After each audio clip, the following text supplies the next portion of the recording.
গল্প এক পশলা ঝুম বর্ষায়। অন্তিম পর্ব।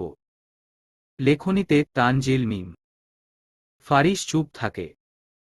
পুরো কক্ষ জুড়ে নীরবতা বয়ে বেশক্ষণ। দূর আকাশের থালা বেশের চাঁদটা তা দেখে বুঝি লাজুক হাসে। বেশক্ষণের নীরবতার দড়ি ছিন্ন করে অভিমানী স্বরে বলে, আদ্রিতা, আপনি আমায় এখনো বিশ্বাস করে উঠতে পারেননি, তাই না ফারিস? ফারিস খানিক বিস্মিত হয়। আদ্রিতাকে ঘুরিয়ে নিজের দিকে ফেরায়।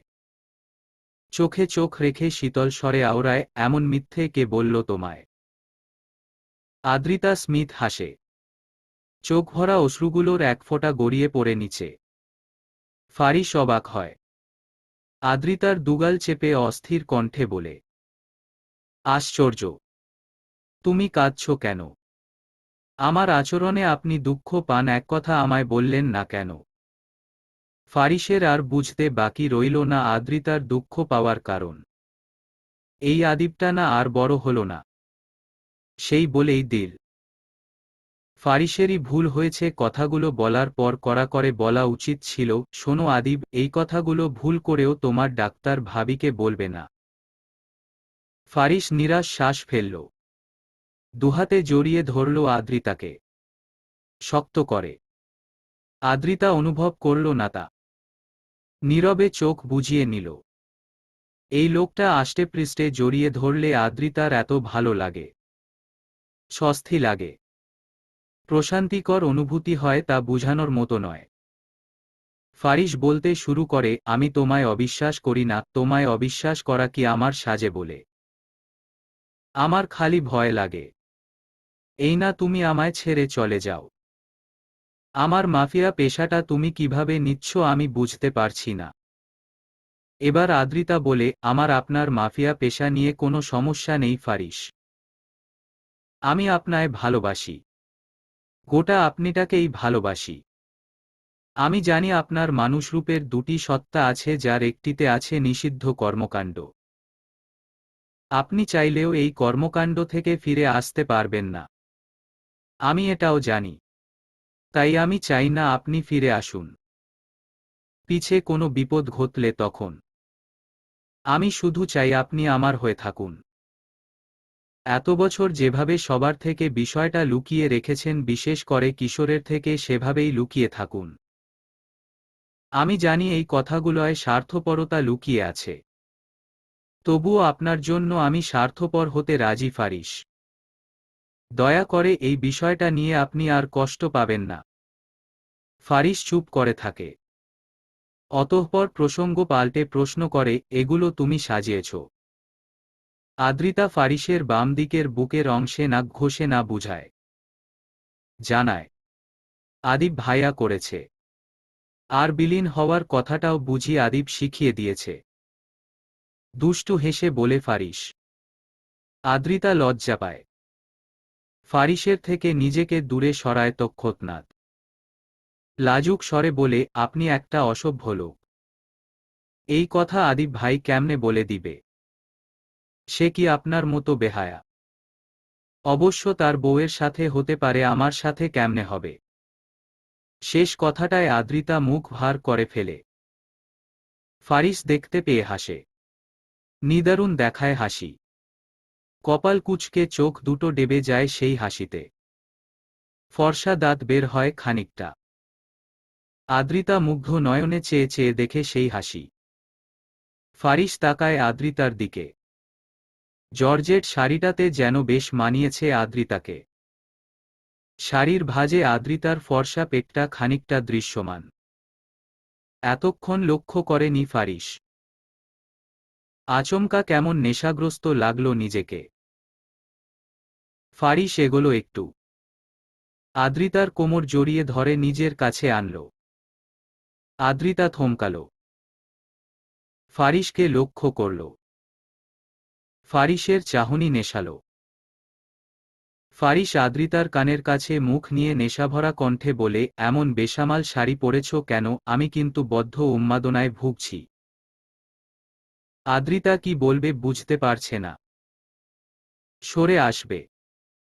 হঠাৎ ফারিস এক আকস্মিক কাণ্ড ঘটাল। সে চুমু কাটল আদ্রিতার ঘাড়ে। আদ্রিতা কেঁপে উঠল এতে।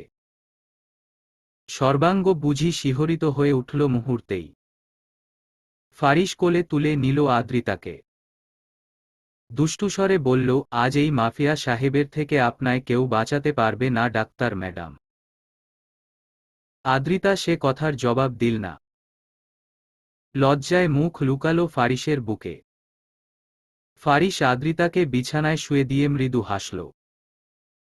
খাটের পাশের টেবিলটায় সাজিয়ে রাখা শুভ্রঙের মোমটা ফু দিয়ে নিভিয়ে দিল। এরপরই নিজের হাত দুখানা ডুবিয়ে দিল আদ্রিতার দুহাতে। ধীরে ধীরে বিলীন হল একে অপরের। হঠাৎ আকাশ কেঁপে উঠল। ঝিরিঝিরি শব্দে শুরু হল বৃষ্টিপাত। তীব্রতার বেশ নিল মুহূর্তেই। আকাশের সুন্দর চাঁদটাকে তখনও দেখা যায়। জ্বলজ্বল করছিল খুব।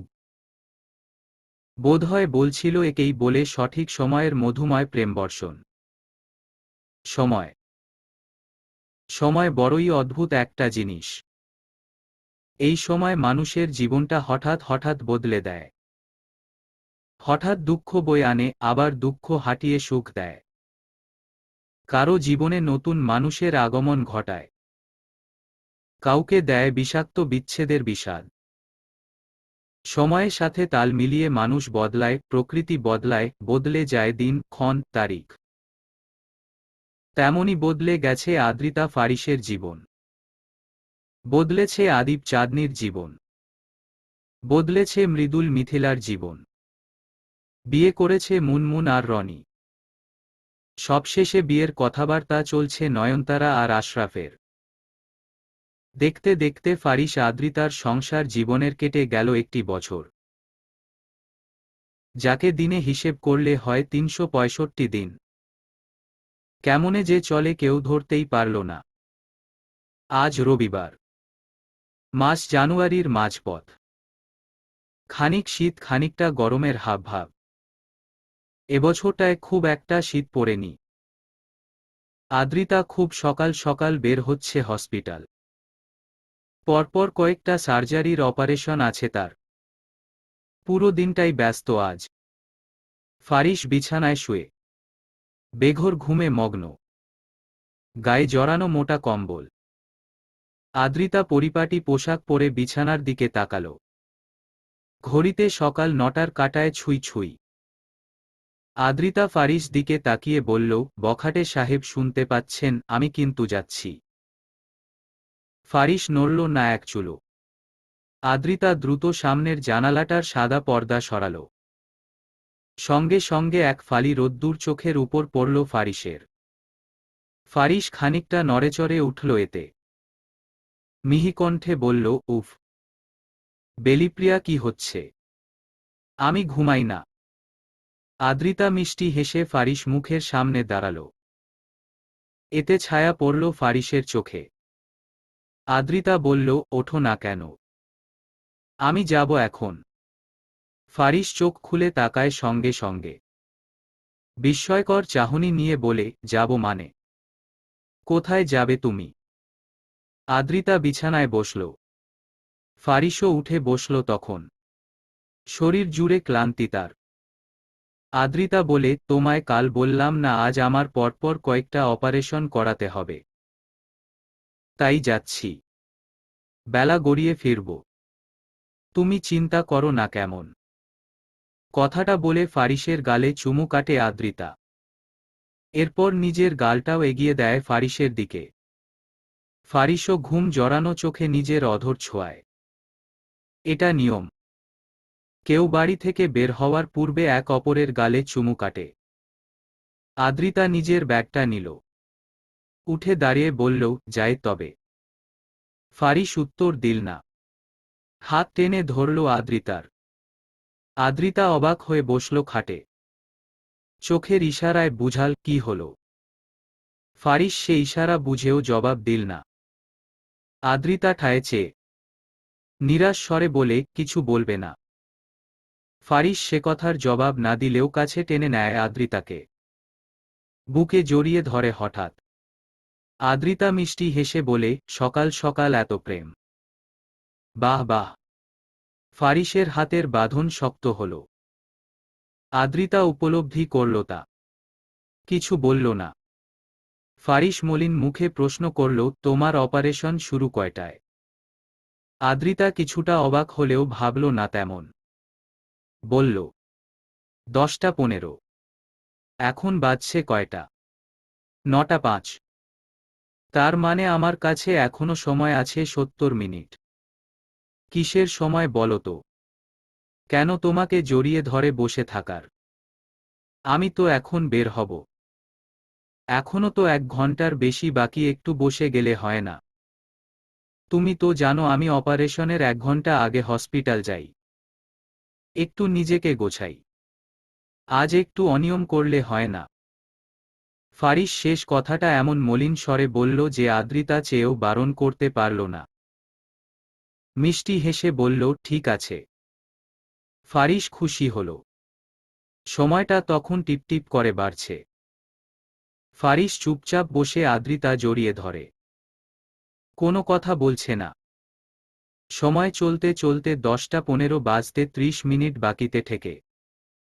তখন আদ্রিতা বলে, এবার যাই। আমার পৌঁছাতেও তো সময় লাগবে। ফারিস মেনে নিল।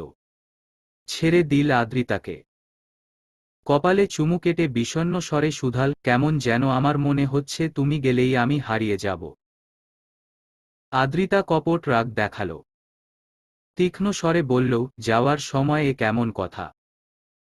ফারিস চমৎকার শব্দ করে হাসল। বলল, তোমাকে রাগাতে আমার এত ভালো লাগে কেন? আদ্রিতা জবাব দিল না। তীক্ষ্ণ দৃষ্টিতে চেয়ে রইল। ফারিস হেসে বলল, যাও, তোমার লেট হচ্ছে।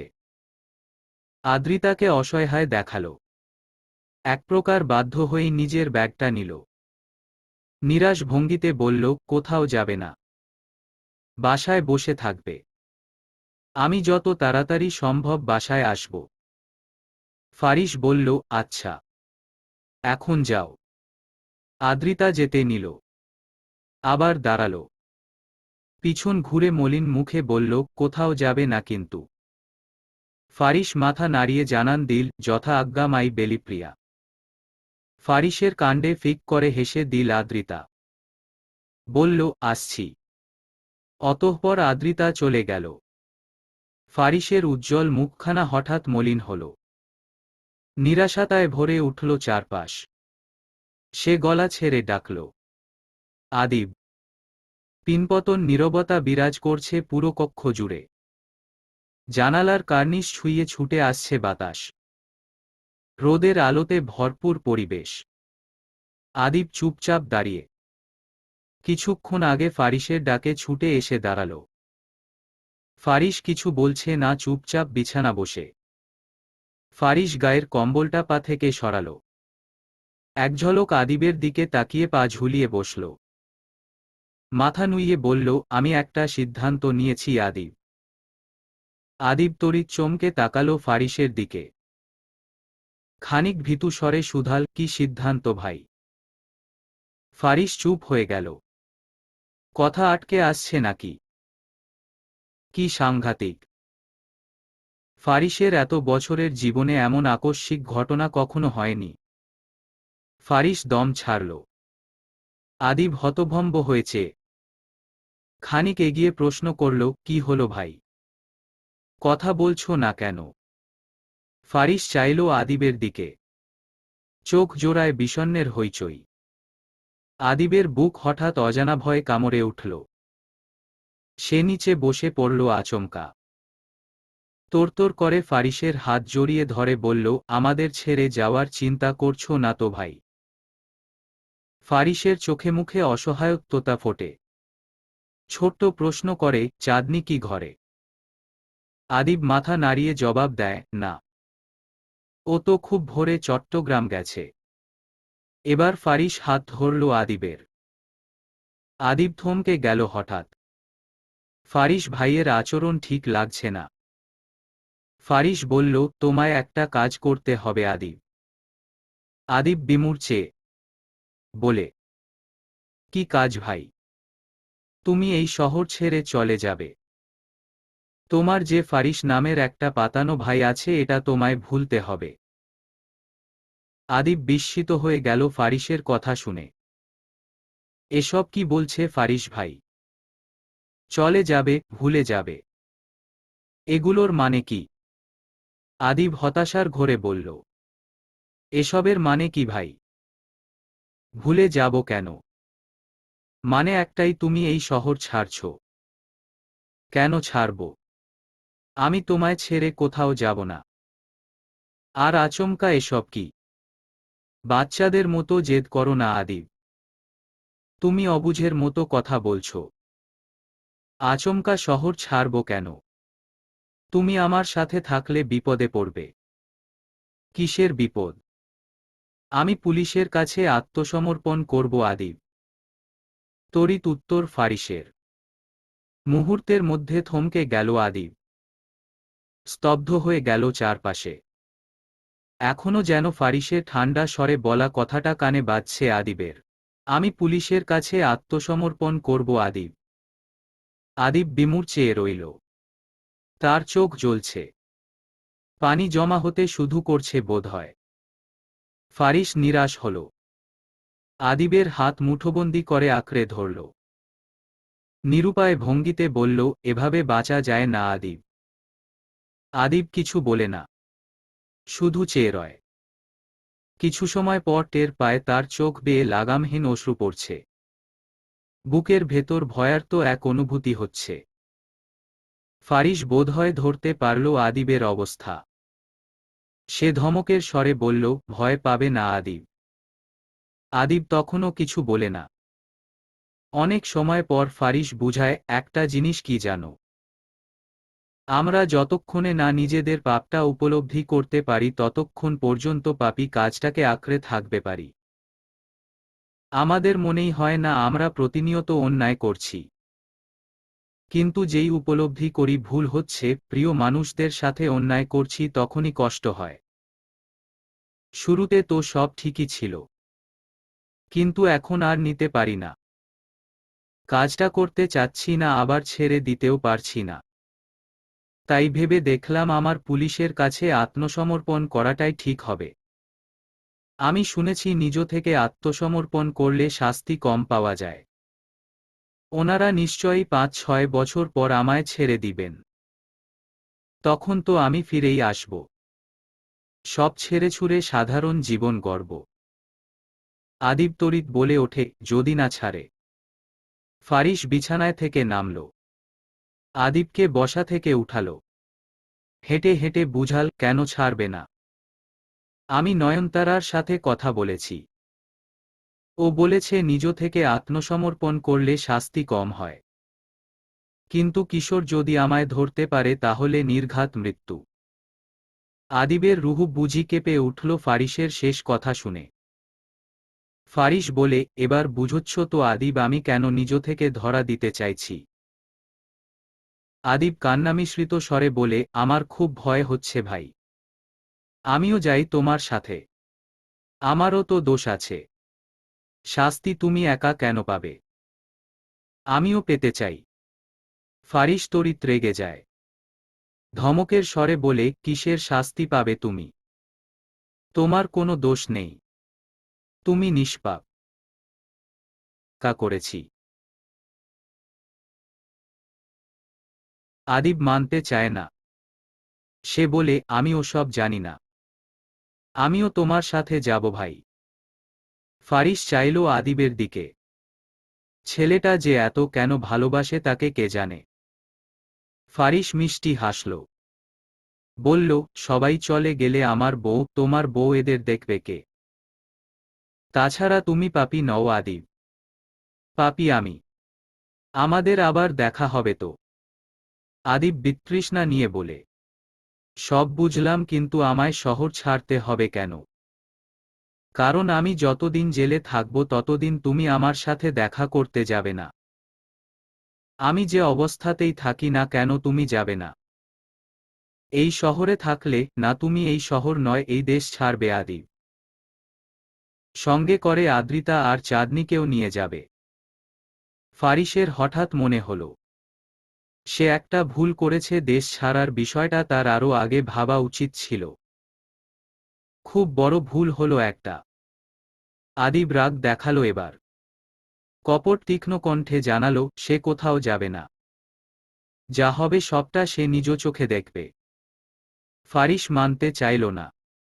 এই নিয়ে আদিব আর ফারিসের মাঝে মোটামুটি একটা দ্বন্দ্ব চলল। শেষমেশ ফারিস রেগে বলে, তুই আমার রক্তের ভাই যে, তোকে সবটা দেখতে হবে। কিছু দেখবি না। তুই আজকের মধ্যে দেশ ছাড়বি। আদিবও এক পর্যায়ে রাগ নিয়ে বলে, আপনিও আমার রক্তের ভাই নন যে আপনি যা বলবেন আমাকে শুনতে হবে। ফারিস আহত হল। এ ছেলে সহজে কিছু মানতে চায় না কেন? ফারিস অসহায় ভঙ্গিতে খাটের সঙ্গে হেলান দিয়ে বসে পড়ে। আদিবও বসে। নীরবতা চলে বেশক্ষণ। হঠাৎ আদিব হাত ধরে ফারিসের। মিনতির স্বরে বলে, এসব না করলে হয় না ভাই। চলুন না সব ছেড়ে ছুড়ে আমরা চারজন দূরে কোথাও চলে যাই।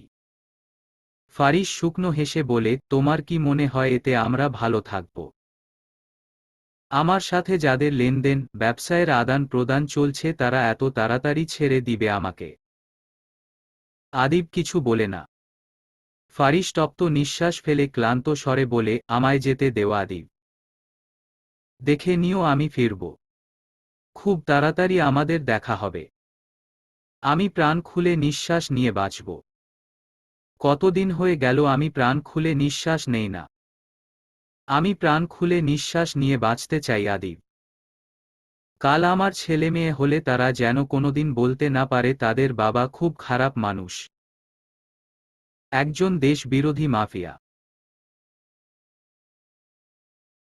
আমি শুধু চাই আমি যতদিন না ফিরব, ততদিন তুমি আমার ভাই আর আমার বউয়ের যত্ন নিবে। তাদের ভালো রাখবে। তারপর আমি ফিরে এসে একটা সৎকাজ ধরব, এই ধরো ঝালমুড়ির ব্যবসা। শেষ কথা শুনে আদিব অতি দুঃখেও হেসে দেয়। আবার সব চুপচাপ হয়। অতঃপর আদিব হেরে গেল। ভাঙাচোরা মন নিয়ে বলল, কখন পুলিশ ডাকবেন ভাই? ফারিস নিরুপায় ভঙ্গিতে বলে, ডাকা হয়ে গেছে। যখন তখন এল বলে। আদিব কিছু বলে না। শুধু চেয়ে চেয়ে দেখে তার ফারিস ভাইকে। লোকটা কি দারুণ দাঁত বের করে হাসছে। যেন পুলিশের জেলখানায় দাওয়াত খেতে যাচ্ছে।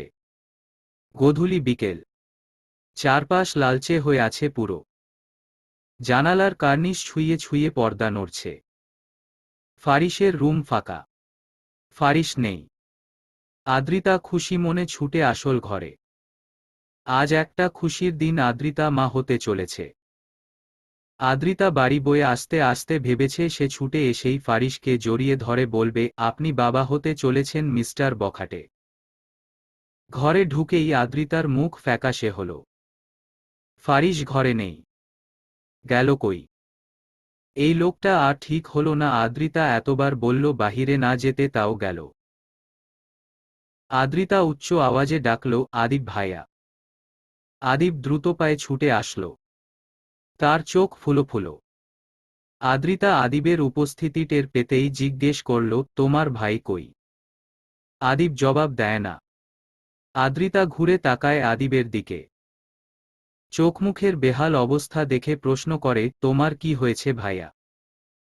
আদিব শক্ত মনে পকেট থেকে একটা চিঠি বের করে আদ্রিতার হাতে দিল। বলল, পড়ো। আদ্রিতা বিস্মিত হয়ে চিঠি খোলে। কোনো প্রশ্ন না করেই পড়তে শুরু করল। যেখানে শুরুতেই গোটা গোটা অক্ষরে লেখা ছিল, প্রিয় বেলিপ্রিয়া, আমি জানি তুমি বাড়ি এসে আমায় না দেখে খুব উত্তেজিত হবে। আমায় খোঁজার জন্য ছটফট করবে। কিন্তু বিশ্বাস করো, এগুলো করার কোনো প্রয়োজন নেই। আমি পুলিশের কাছে আত্মসমর্পণ করে দিয়েছি। আমার যত বেআইনি কারবার সব বলে দিয়েছি। আমার যাদের সাথে বেআইনি কারবার ছিল তাদের কথাও বলে দিয়েছি। তুমি কি রাগ করেছ? রাগ করো না গো সখী। আমি জানি তুমি আমায় বুঝবে। আমি যে পাপী এটা তো সত্য বলো। তোমায় সাথে কাটানো মুহূর্তগুলোতে না আমি খুব ভেবেছি। তুমি পবিত্র মানুষ, কত মানুষদের চিকিৎসা করে সুস্থ করো। আর আমি কিনা অপবিত্র মানুষ হয়ে তোমার সাথে থাকছি। আমার খুব কষ্ট হয় বেলিপ্রিয়া। আমি মানতে পারি না। গত একটা বছর আমি কতটা অসহায় হয়ে তোমার সাথে মিশেছে। আমার কিছু ভালো লাগে না। তোমার নিষ্পাপ মুখটা দেখলেই আমি ভেঙে পড়ি। আমার ভিতরটা মচকে যায়।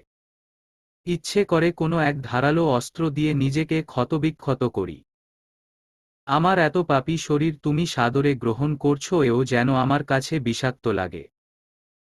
নিজেকে এত অপরাধী মনে হয়। আমি শুধু দিনরাত ভেবেছি এই পাপী মানুষটার সাথে এত নিষ্পাপ মুখের মিলন ঘটল কি করে। কোথাও গিয়ে মনে হয় সৃষ্টিকর্তা বুঝি আমায় একটা সুযোগ দিয়েছেন পাপ ছেড়ে পুণ্যে আসার। আমি সেটাই করেছি। আমি জানি না আমি ফিরব কিনা। আদিবের সাথে আমি একটা মিথ্যে বলেছি, আমার সাজা 5 বছর জেলখাটা হবে না, হবে আরও অধিক, হয়তো বছর 15-20 পরে। তুমি কি ততদিন আমার অপেক্ষায় থাকবে? একটা কথা কি জানো, এই 20-15 বছর পরেও আমি বেঁচে থাকতে পারবো কি না জানা নেই। আমার সাথে যারা কাজ করত তাদের ধরিয়ে দিচ্ছি, কেউ যদি বেঁচে যায় তবে সে নিশ্চয়ই আমায় মারবে। দেখা গেল জেল থেকে বেরিয়ে এই বুক বরাবর গুলি, আমি ওখানেই শেষ। আর যদি কারাগার থেকেই মৃত্যুদণ্ড দেয়া হয় তবে তো যাক, বাদ দেও। আচ্ছা, আমি মরে গেলে তুমি কি ভালো থাকবে বেলিপ্রিয়া? আমি বলবো, ভালো থেকো।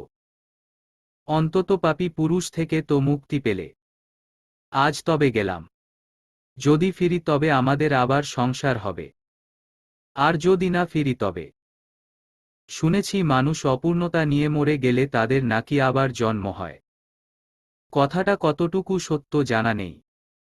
যদি সত্য হয় তবে তুমি আবার জন্ম নিও বেলিপ্রিয়া, তাদের নাকি আবার জন্ম হয়। কথাটা কতটুকু সত্য জানা নেই। যদি সত্য হয় তবে তুমি আবার জন্ম নিও বেলিপ্রিয়া। দেখে নিও আমি সেবারেও তোমারই প্রেমে পড়ব। ইতি তোমার বখাটে সাহেব, ফারিস মাহমুদ। হাত খসে নিচে পড়ল চিঠি। আদ্রিতা স্তব্ধ বনে খাটে বসে পড়ল। আদিব মাথা নুইয়ে দরজার কর্নারে দাঁড়িয়ে। চাঁদনিও নেই যে আদ্রিতাকে বোঝাবে, সামলাবে। আদ্রিতার হঠাৎ বুকে ব্যথা উঠল। চোখের পাপড়ি ভিজে আসলো আপনা আপনি। পেটে হাত রাখল নীরবে। আদ্রিতার এত কষ্ট হচ্ছে, পাষাণ লোকটা এভাবে ব্যথা দিয়ে চলে গেল। আদ্রিতা বিড়বিড় করে বলল, চলেই যখন যাবে তখন এসেছিলে কেন? সেই এক পশলা ঝুম বর্ষায় এলাহি কাণ্ড ঘটিয়ে আমার হৃদয় নাড়িয়েছিল কেন? আমাদের গন্তব্য কি এতটুকুই ছিল বখাটে সাহেব? আমি তো তোমায় নিয়ে শেষ পর্যন্ত বাঁচতে চেয়েছিলাম। একটু পারলে না আমার মতো স্বার্থপর হতে?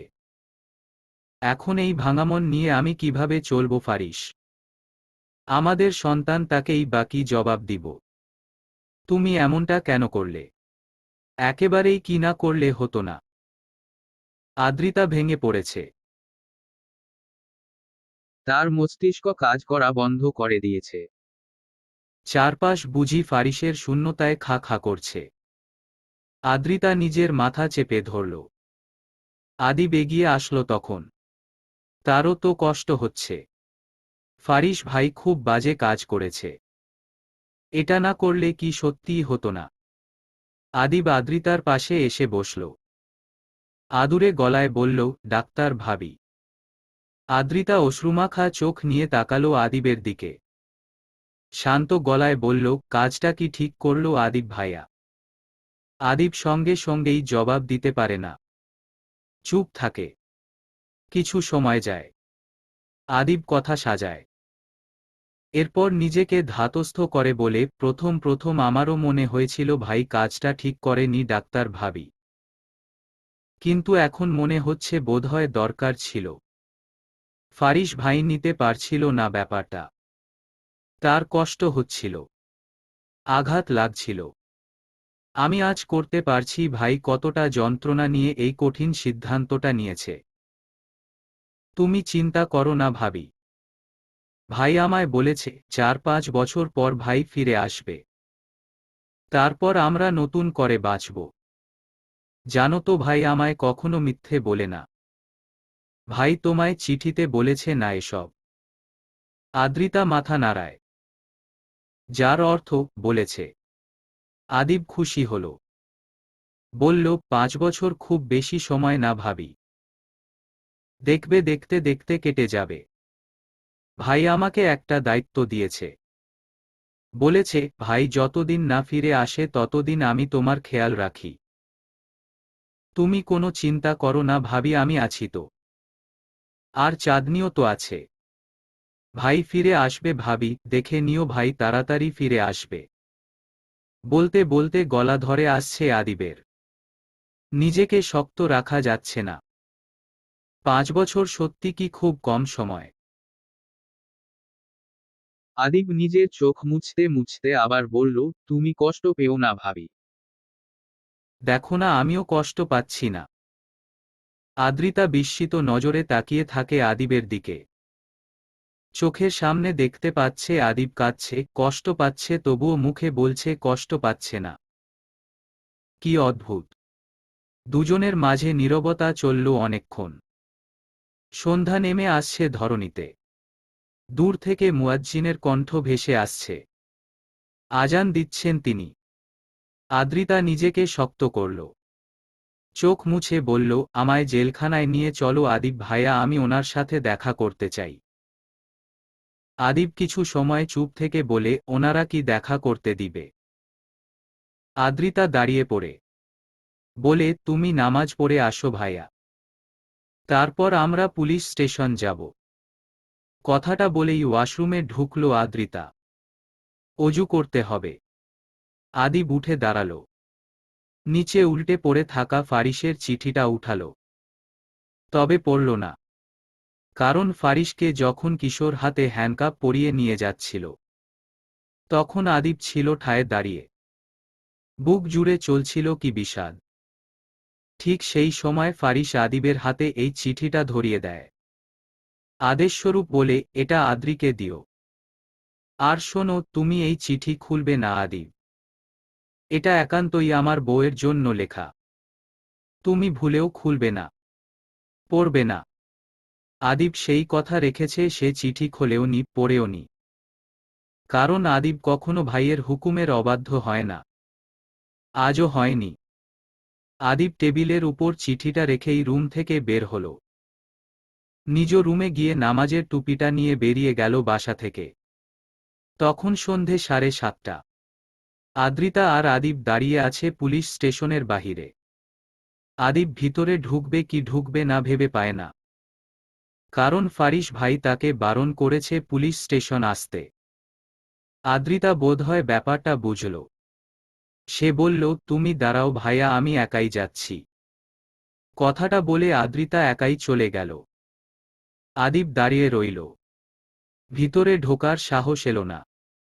আদ্রিতা একটু একটু করে এগিয়ে যাচ্ছে। তার ভিতরটা কেমন কেমন করছে। আদ্রিতা আশপাশ দেখল। তাকে প্রথমেই নজরে পড়ল কিশোরের।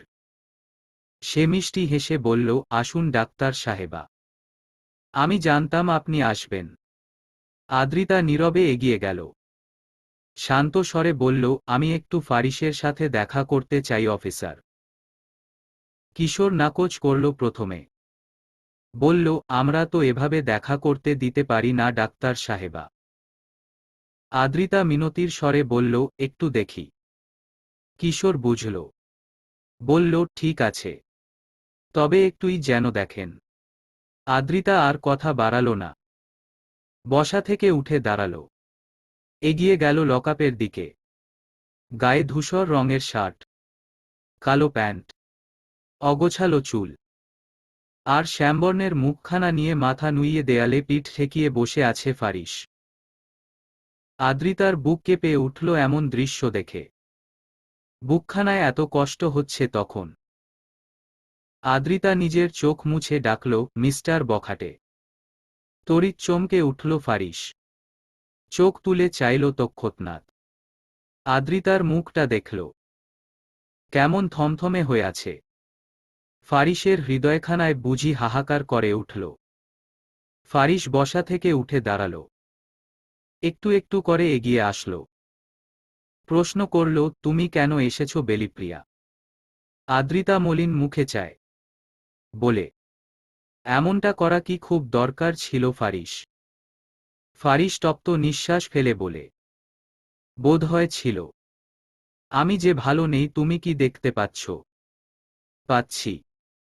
আমি যে তুমিহীনা ভালো থাকবো না এটা জানতে না? জানতাম। তবুও কেন করলে? আমি যে বাধ্য ছিলাম। তুমি তো জানো। একটু কি স্বার্থপর হওয়া যেত না? বোধহয় যেত, কিন্তু স্বস্তি পাচ্ছিলাম না। আমার ভালোবাসা তোমায় স্বস্তি দিত না ফারিস। ফারিস কথা বলে না, চুপ করে রয়, মাথা নুইয়ে ফেলে। আদ্রিতা আবার বলে, আমায় ছেড়ে যাওয়ার এত তাড়া তোমার? ফারিস চোখ তুলে তাকায়, বিষণ্ণ কণ্ঠে জানায়, আমার কষ্ট হয় বেলিপ্রিয়া। মলিন মুখে হাসল আদ্রিতা। কি বলবে ভেবে পায় না আর। ফারিস মাথা নুইয়ে বলে, চলে যাও। আদ্রিতা লকাপের শিকে হাত রাখে। তীক্ষ্ণ কণ্ঠে শুধায়, এতটা পাষাণ কিভাবে হলে? ফারিস ছলছল নয়নে তাকায়। আদ্রিতার হাতটা ধরে। আদ্রিতার শরীর ফারিসের স্পর্শে আরো কাতরে উঠল তখন। ফারিস বলল, আমায় ভুল বুঝছ বেলিপ্রিয়া। আদ্রিতা জবাব দিতে চায় না। ফারিস মৃদু হেসে বলে, সত্যি করে বলো তুমি কি এমনটা চাওনি আদ্রি? আদ্রিতা চোখ তুলে সরাসরি তাকায়। এবারও কিছু বলে না। ফারিস হেসে বলে, বাড়ি যাও বেলিপ্রিয়া। এখানে আর এসো না। আদ্রিতা গেল না। ঠায় দাঁড়িয়ে রইল। তবে কোনো কথাও বলল না। চুপচাপ পাথর মনে দাঁড়িয়ে থাকল। ফারিস বলে, আমার ভাইটার যত্ন নিও আদ্রি, ও খুব ভীতু। জানোই তো। আমার শাস্তির কথা ওকে এখনই জানিও না। আমার কেসটা যেদিন কোর্টে উঠবে ওই দিন তুমি বা আদিব কেউই এখানে থেকো না। দূরে কোথাও চলে যেও কেমন?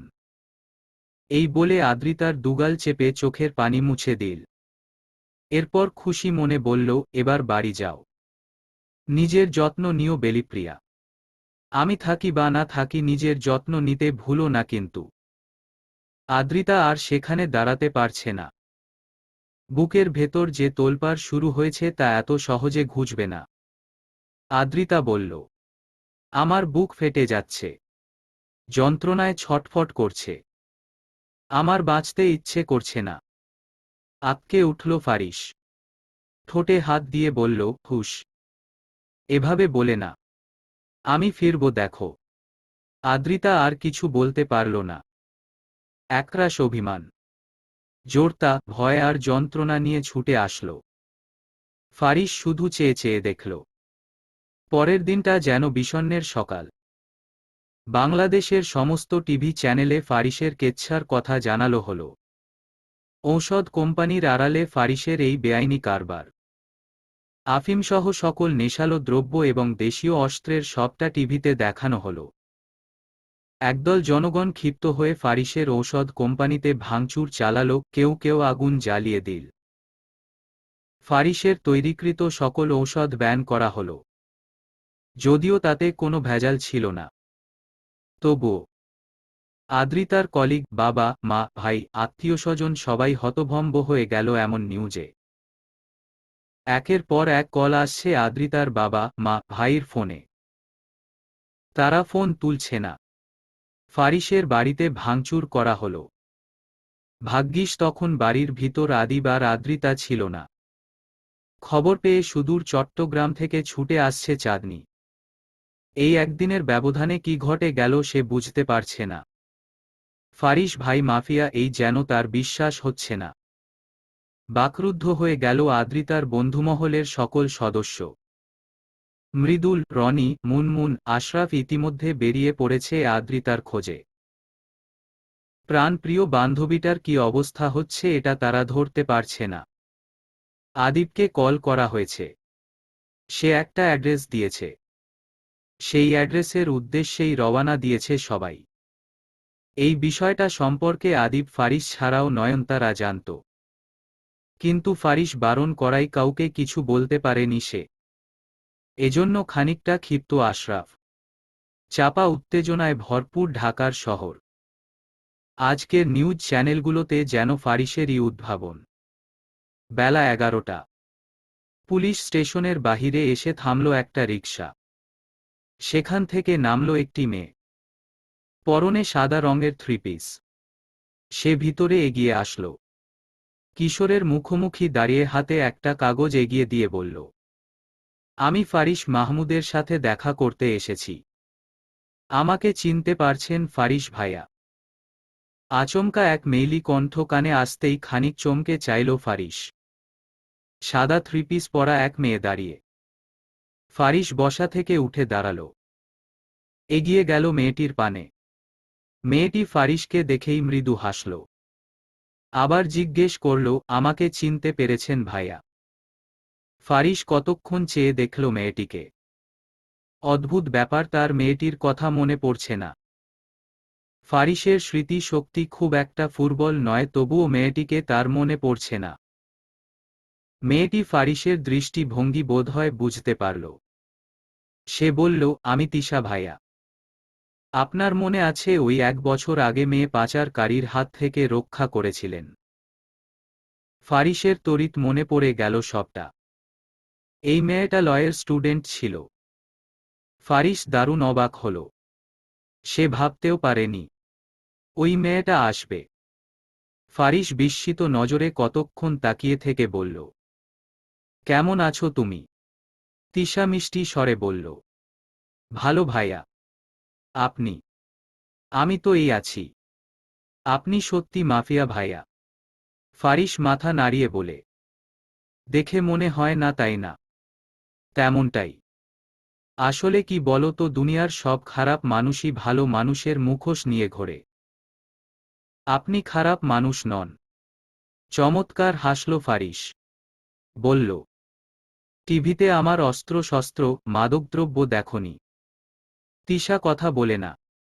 ফারিস বলে, তুমি কি আমাকে সাহায্য করতে এসেছ?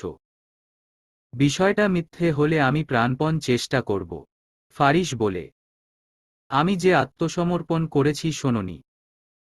শুনেছি। তবুও মিথ্যে বলে মনে হয়েছে। কারো কি ব্ল্যাকমেলের শিকার হয়েছেন ভাইয়া? ফারিস মাথা নাড়ায়, যার অর্থ হয়েছে।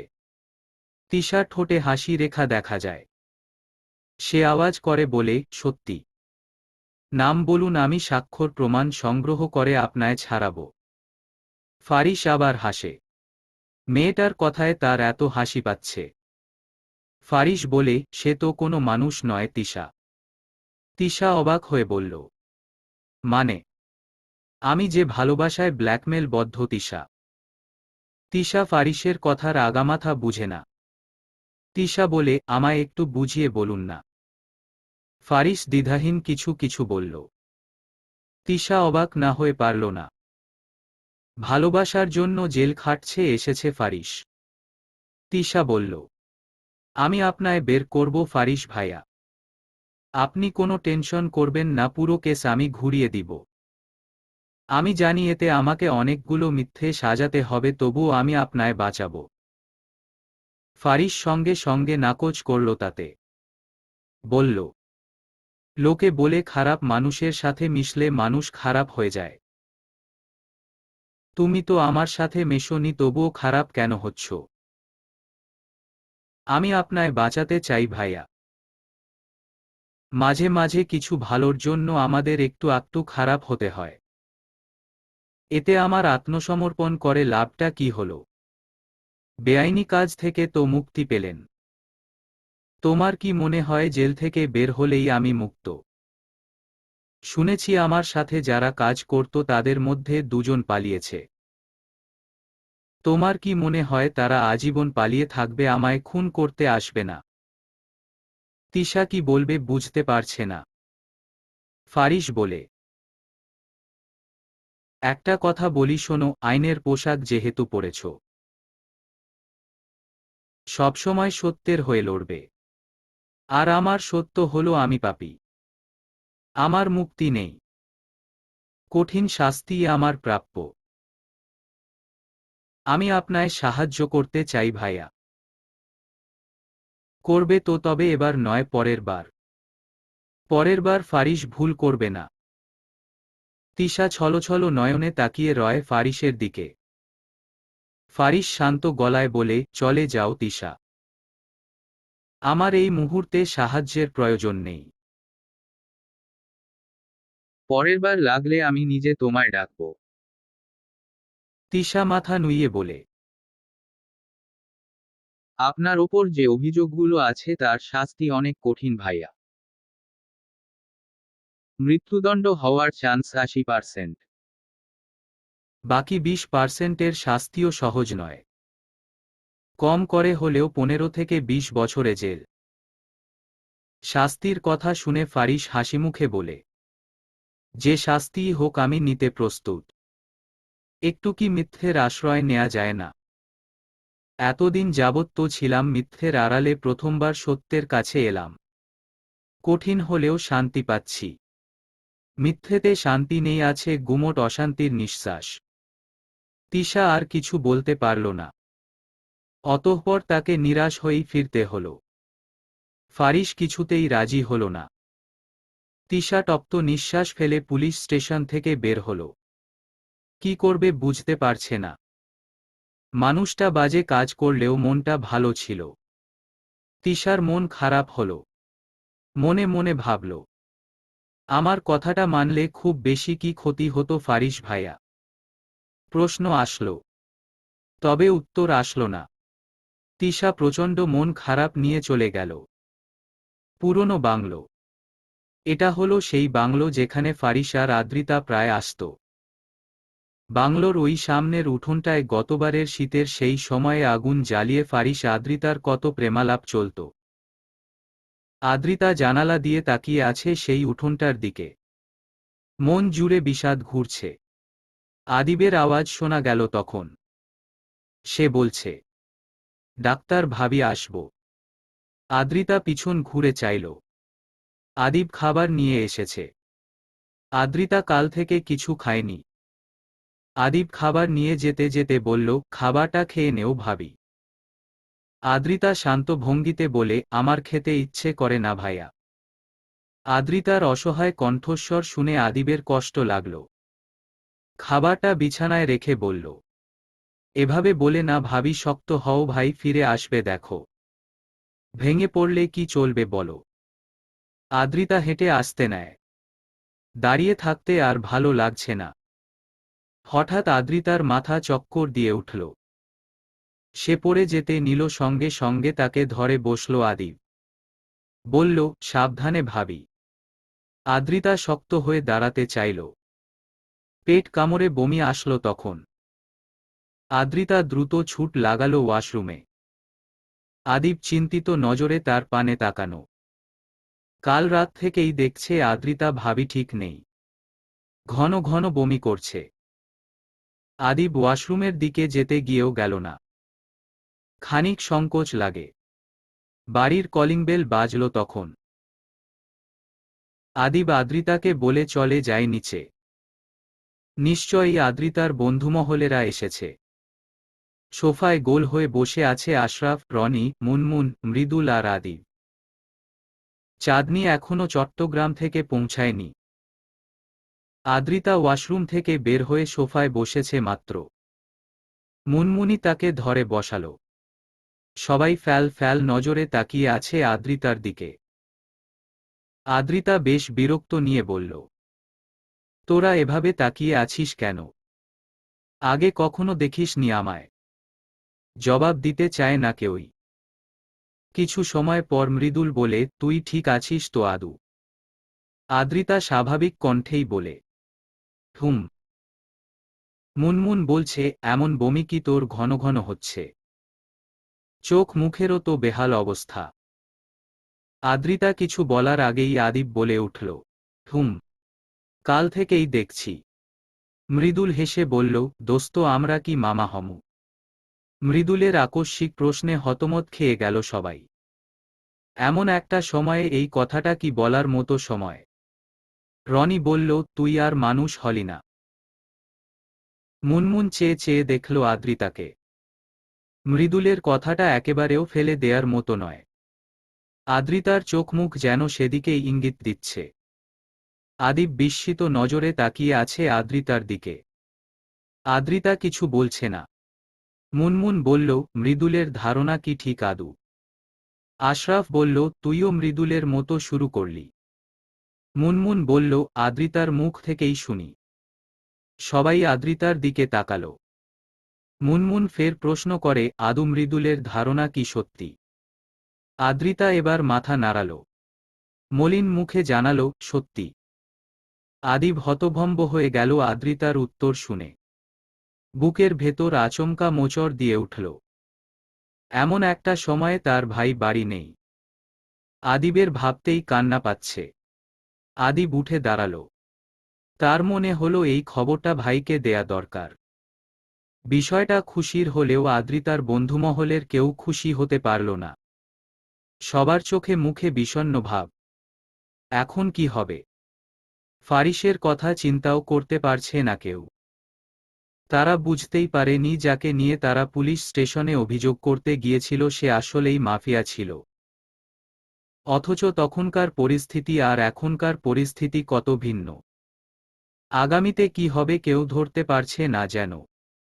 সবার চোখে মুখে চিন্তার ছাপ। কেমন হবে তাদের বান্ধবীর ভবিষ্যতে? আদিব বাড়ি থেকে বেরিয়ে গেছে। নিজে ড্রাইভ করে ছুটছে। তার উদ্দেশ্য আদ্রিতার মা হওয়ার ব্যাপারটা ফারিসকে জানানো। তাকে বোঝানো সে যেটা করেছে সেটা ভুল করেছে, ঠিক করেনি। আদিবের মাথা কাজ করা হঠাৎ বন্ধ করে দিয়েছে। সে ভুলতে বসেছে ফারিসের বলে যাওয়া একটি কথা, তুমি পুলিশ স্টেশন আসবে না আদিব। হন্তদন্ত হয়ে পুলিশ স্টেশন ঢুকল আদিব। আর একটু আগাতেই তার পথ আটকাল নয়নতারা। শান্ত স্বরে বলল, কোথায় যাচ্ছেন ভাইয়া? আদিব তাকায় নয়নতারার দিকে। বলে, আমি ফারিস ভাইয়ের সাথে দেখা করতে চাই। এভাবে তো আমরা আপনার সাথে দেখা করাতে পারি না। দয়া করে আমায় ভিতরে যেতে দেও। আমি অল্পক্ষণ থাকব। ভাইকে দুটো কথা বলেই চলে আসব। নয়নতারা মাথা নত করল। অফিসে কিশোর নেই। কিশোর যাওয়ার আগে নয়নতারাকে পই পই করে বলে গেছে, আমি যতক্ষণ পর্যন্ত না আসব ততক্ষণ পর্যন্ত ফারিসের সাথে কাউকে দেখা করতে দিবেন না মিস নয়নতারা। নয়নতারাও মাথা নাড়িয়ে হা জানায়। কিন্তু এখন আদিবকে কি করে আটকাবে? নয়নতারার ভাবনার মাঝেই আদিব আবার বলে, প্লিজ নয়নতারা আমায় একটিবার যেতে দেও। নয়নতারা কিছুক্ষণ চুপ থেকে বলল, ভাইয়া অফিসে কিশোর স্যার নেই। উনি বলে গেছেন আমি যেন কাউকে ফারিস ভাইয়ের সাথে দেখা করতে না দেই। প্লিজ নয়নতারা মাত্র 5 মিনিটের জন্য আমায় দেখা করতে দেও। নয়নতারা মানল। বলল, ঠিক আছে কিন্তু বেশি সময় নিয়েন না ভাইয়া। আদিব কৃতজ্ঞতা প্রকাশ করল। দ্রুত ঢুকে গেল ভিতরে। নয়নতারা দরজার কাছে দাঁড়াল। মনে মনে প্রার্থনা করল, কিশোর স্যার আসার আগে যেন আদিব ভাই বেরিয়ে যান। চুপচাপ বসে আছে ফারিস। সময় কেমন হবে বিকেলের প্রথম প্রহর। পুরো একটা দিন কেটে গেল ফারিস চার দেয়ালে বন্দী। ফারিসের আচমকা আদ্রিতাকে দেখতে মন চাইল, কিন্তু কি করে দেখবে? ফারিসের অসহায় লাগল। মেয়েটা একবার আসত। আদিব কি করছে? তাকে ছাড়া চলতে পারছে তো? ফারিসের এত খারাপ লাগছে বোঝানো যাচ্ছে না। হঠাৎ আদিবের কণ্ঠ শোনা যায়। সে নিদারুণ বিষণ্ণ সুরে ডাকে, ভাই। ফারিসের বুকটা বুঝি আচমকা কেঁপে উঠল। পুরো একটা দিন পর আদিবের কণ্ঠ শুনছে ফারিস। ফারিস চাইল। আদিব অসহায়ের ন্যায় দাঁড়িয়ে। চোখ ছলছল। ছেলেটা কাঁদবে। ফারিস বসা থেকে উঠে দাঁড়াল। একটু একটু করে এগিয়ে গেল আদিবের দিকে। আদিব শক্ত করে জেলের শিক চেপে ধরল। ইচ্ছে করছে জেলের শিক ভেঙে ফারিসকে বের করতে। ফারিস হাসার চেষ্টা করল। আশ্চর্য, তার হাসি আসছে না। ফারিস তাও চেষ্টা করল। না, হচ্ছে না। ফারিস জোরে নিঃশ্বাস ফেলে বলল, কেমন আছো আদিব? আদিব শোকাহত স্বরে বলে, ভালো। আমায় মিথ্যে বলছো? সত্যিটা জেনেও জানতে চাইলে কেন? ফারিস উত্তর দেয় না, প্রসঙ্গ পাল্টে বলে, তোমার ডাক্তার ভাবি কেমন আছে আদিব? তুমি যেমনটা রাখতে চেয়েছিলে তেমনটাই আছে। আমার উপর রাগ করেছ তুমি? আদিব জবাব দেয় না, মাথা নুইয়ে ফেলে। ফারিস বলে, তোমাকে এখানে আসতে বারণ করেছিলাম না আদিব? তাও এলে কেন? তোমার কি কষ্ট লাগছে না ভাই? ফারিসদের কষ্ট লাগে না। তড়িৎ জবাব ফারিসের। আদিব মৃদু স্বরে বলে, তুমি খুব স্বার্থপর ভাই। চলে যাও আদিব। কথা বলে মুখ ঘুরিয়ে নেয় ফারিস। শক্ত কণ্ঠে বলে, তোমায় দেশ ছাড়তে বলেছিলাম আমি। আমিও তো বলেছি ছাড়ব না। চলে যাও। এখানে আর এসো না। তুমি একটা নিষ্ঠুর মানুষ। ফারিস জবাব দেয় না। আদিবের নিজেকে ধৈর্যহীন লাগে। বিতৃষ্ণা নিয়ে বলে ওঠে, তুমি বাবা হতে চলেছ ভাই। কথাটা যেন ভূমিকম্পের ন্যায় কানে বাজল ফারিসের। ফারিসে রুহু সমেত কেঁপে উঠল। এ কি শুনল সে? ফারিস ঘুরে চাইল। আদিবের আর একটু কাছে এগিয়ে বলল, এসব তুমি কি বলছো আদিব? সত্যি বলছি ভাই, ডাক্তার ভাবি মা হতে চলেছেন। ফারিসের হঠাৎ সবটা এলোমেলো লাগল। আদিব বলল, এবার তো মনে করো ভাই তুমি কাজটা ঠিক করনি। ফারিস জবাব দেয় না। কি বলবে? সবটা এমন অগোছালো লাগলো কেন? আদিব বলল, এবার কি করবে ভাই? ফারিস শক্ত মুখে চোখ বন্ধ করে বলল, তুমি বাড়ি যাও আদিব। এখান থেকে বার হওয়ার কোনো কি পথ খোলা নেই? ফারিস কপট রাগ দেখিয়ে বলে, না নেই। তুমি যাও। আদ্রিতা ভাবির কাছে ফেরার ইচ্ছে নেই। ফারিস মলিন মুখে বলে, আমি কি করব আদিব? কিছু করার নেই, তুমি চলে যাও। আদিব কিছু বলবে এরই মাঝে নয়নতারা ছুটে আসল। থরথর করে বলল, আদিব ভাইয়া চলুন, কিশোর স্যার এসে পড়েছেন।